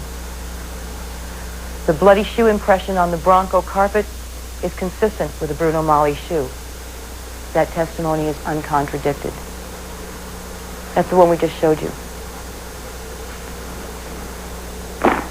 The left glove at Bundy and the right glove at Rockingham are Eris-like gloves, size extra large. Uncontradicted. Nicole Brown bought 2 pair of Eris-like gloves at Bloomingdale's in New York on December 18th, 1990. Testimony that is uncontradicted. The defendant wore black and brown Eris-like gloves between December 18th, 1990 and June the 12th, 1994. Let me make one further point about that. If the gloves you saw him in these photographs that we showed to you, ladies and gentlemen, were not the ones purchased for him by Nicole Brown, why is it we have no photographs dating before the day she purchased those 2 pair of gloves? Overruled.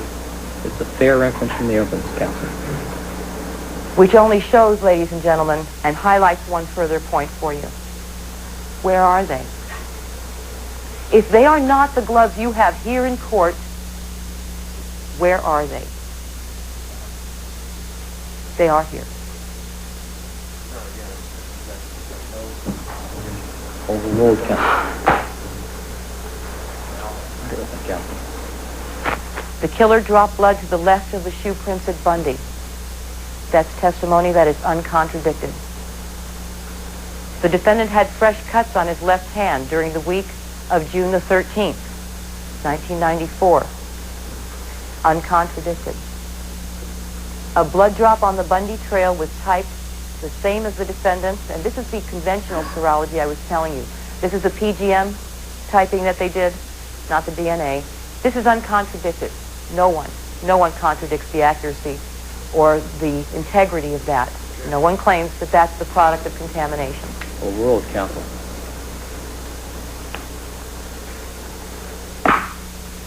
Blood transfers were visible in the defendant's Bronco.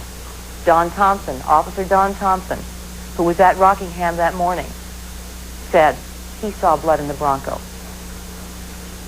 Blood drops are on the street in the driveway, 360 Rockingham, uncontradicted. Blood drops were found in the foyer and in the master bathroom at Rockingham. Testimony that's uncontradicted. It's also uncontradicted that it's his blood. Fibers consistent with the carpet from the Bronco found on Rockingham gloves, uncontradicted. Blue-black cotton fiber found on Ronald Golden's shirt, the defendant's socks, and the Rockingham glove, uncontradicted. Fiber consistent with the carpet from the Bronco found on the dark knit cap at Bundy, uncontradicted. Hairs consistent with the defendant found on the dark knit cap at Bundy, uncontradicted. I'd like to conclude my remarks to you today, ladies and gentlemen. I want to remind you, because we've come full circle, I've been with you such a long time. It's been so long since we've actually had a chance to both talk, and I look forward to the time that we can again. And if you will think back to that time of jury selection when all of you were first together, you will remember that we talked about the United States Supreme Court building in Washington, D.C. It's been so long, I wonder if you remember that. The highest court in the land. And we asked if you knew what was inscribed on the facade of the Supreme Court building up above the steps, up above the pillars. If you think back, we told you what was written above those marble pillars. Equal justice under the law. We talked about what that meant, equal justice under the law. You may recall that means the law is to be applied equally to all persons in this country, regardless of whether one is rich or poor, or race or creed or color, famous or otherwise. Not even the President of the United States is above the law. You all agreed with that. We asked you if you had the courage to be just. To a person, each of you said yes. Some individually, some responded as a group. And we asked you, you may recall, what equal justice under the law meant to you. And you replied, that is the way it should definitely be. And that's right. That is the way it should definitely be. But you see, equal justice under the law is an ideal. It's an abstract principle. And it takes you to make this principle a reality. Only you can make this ideal real. I think that with all you've already gone through, you've shown yourselves to be people of remarkable integrity, strength, courage, and patience. People who will face the hard questions. And this is one of them. I think it's been hard for all of us to be here and to listen to all of the evidence. In this case, evidence that proves Mr. Simpson is guilty, because none of us wanted to believe it. We all wanted to believe that our image of him was right. And we all know that we never knew him exactly, but we kind of felt like we did. And it's really kind of hard to have to believe that the man we saw in the movies and the commercials could do this. But he did. And the fact that he did doesn't mean he wasn't a great football player. It doesn't mean he never did a good thing in his life. Nothing takes that away. It's still here. It'll always be here. But so will the fact that he committed these murders. And even though it's a hard thing, still it cannot mean that you let a guilty person go free. That someone who commits murder is not held accountable for it. He had strengths and he had weaknesses.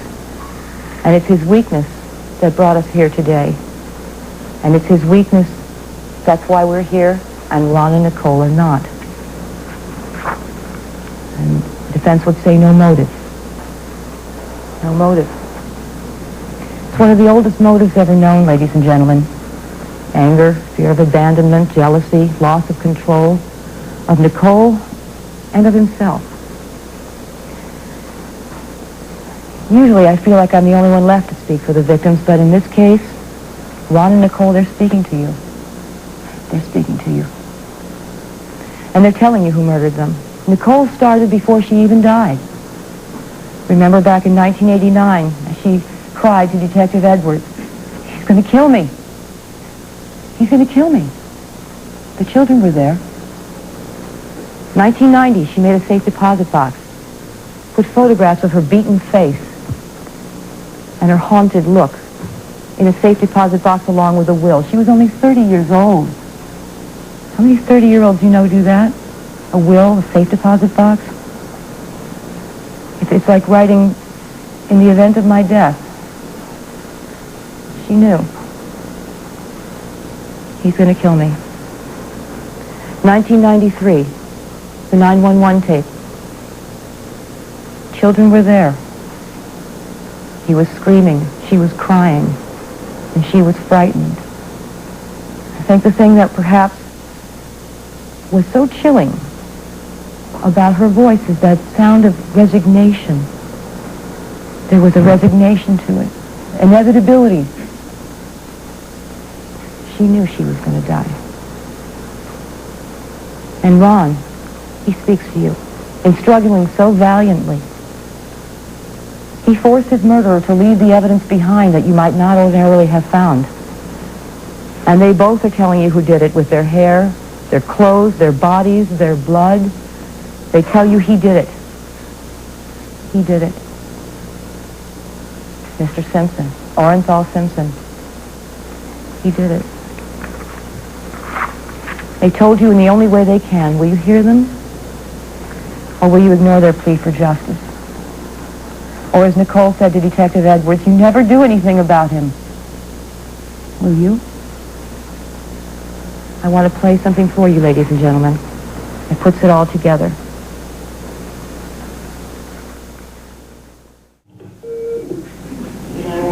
Can you get someone over here now to 325 Gretna Green? He's back. Please. Okay, what does he look like? He's O.J. Simpson. I think you know his record. Can you just send somebody over here? Hey, what is he doing there? He's talking about me. He's somebody over. What kind of car is he in? He's in a white Bronco. First of all, he broke the back door down to get in. Oh, wait a minute. What's your name? Nicole Simpson. Okay. Is he the sportscaster or whatever? Yeah. Okay. Thank you. Wait a minute. We're sending the police. What is he doing? Is he threatening you? He's going nuts. I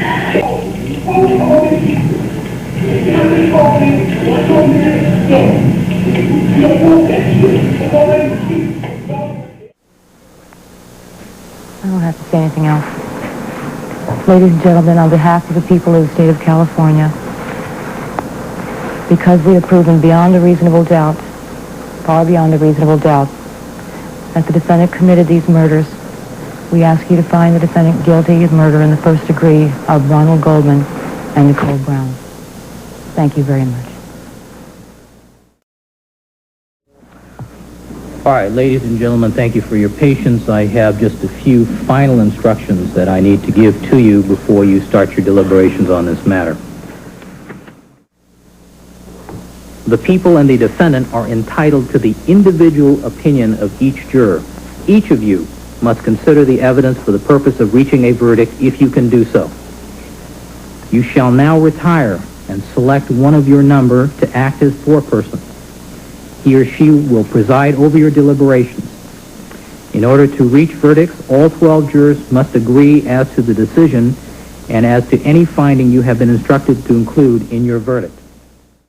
Mr. Cochran, you had a question regarding the Yes, verdict. the court, as the court knows, it's the part of the case where one does not know how long it will take, and this has been a very long trial, and because counsel have been tied up in this matter for some time, maybe have a verdict already, and we can go home. Maybe that's maybe that's it.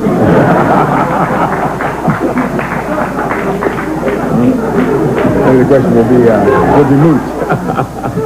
It's a good sign that they can agree that quickly on a four-person. But let's say, if a verdict is returned on a Saturday, it will probably be held until Monday, simply because of the logistical problems of opening the courthouse over the weekend to take a verdict. All right, so you should anticipate that. Anything else? All right, counsel, thank you very much. We'll be in recess.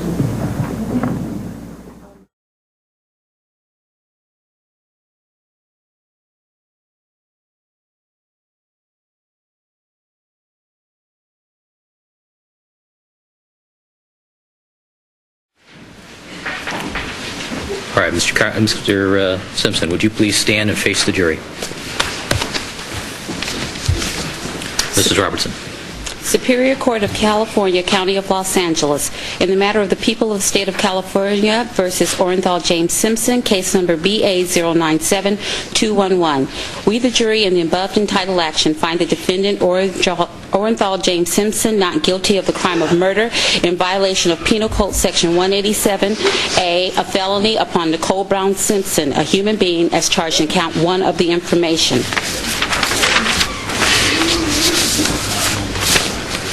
Superior Court of the State of California, County of Los Angeles, in the matter of the people of the State of California versus Orenthal James Simpson. We, the jury, in the above entitled action, find the defendant Orenthal James Simpson not guilty of the crime of murder in violation of Penal Code Section 187A, a felony upon Ronald Lyle Goldman, a human being, as charged in count 2 of the information. We, the jury, in the above entitled action, further find the special circumstance that the defendant, Orenthal James Simpson, has in this case been convicted of at least one crime of murder of the first degree and one or more crimes of murder of the first or second degree to be not true. Signed this second day of October 1995, Juror 230. Ladies and gentlemen of the jury, is this your verdict? So say you one, so say you all. All right, counsel, Mr. Simpson, would you be seated, please? Let's have it quiet in the courtroom, please. All right, the defendant having been acquitted of both charges, he is ordered transported to an appropriate sheriff's facility and released forthwith. All right, we'll stand in recess. Please clear the court.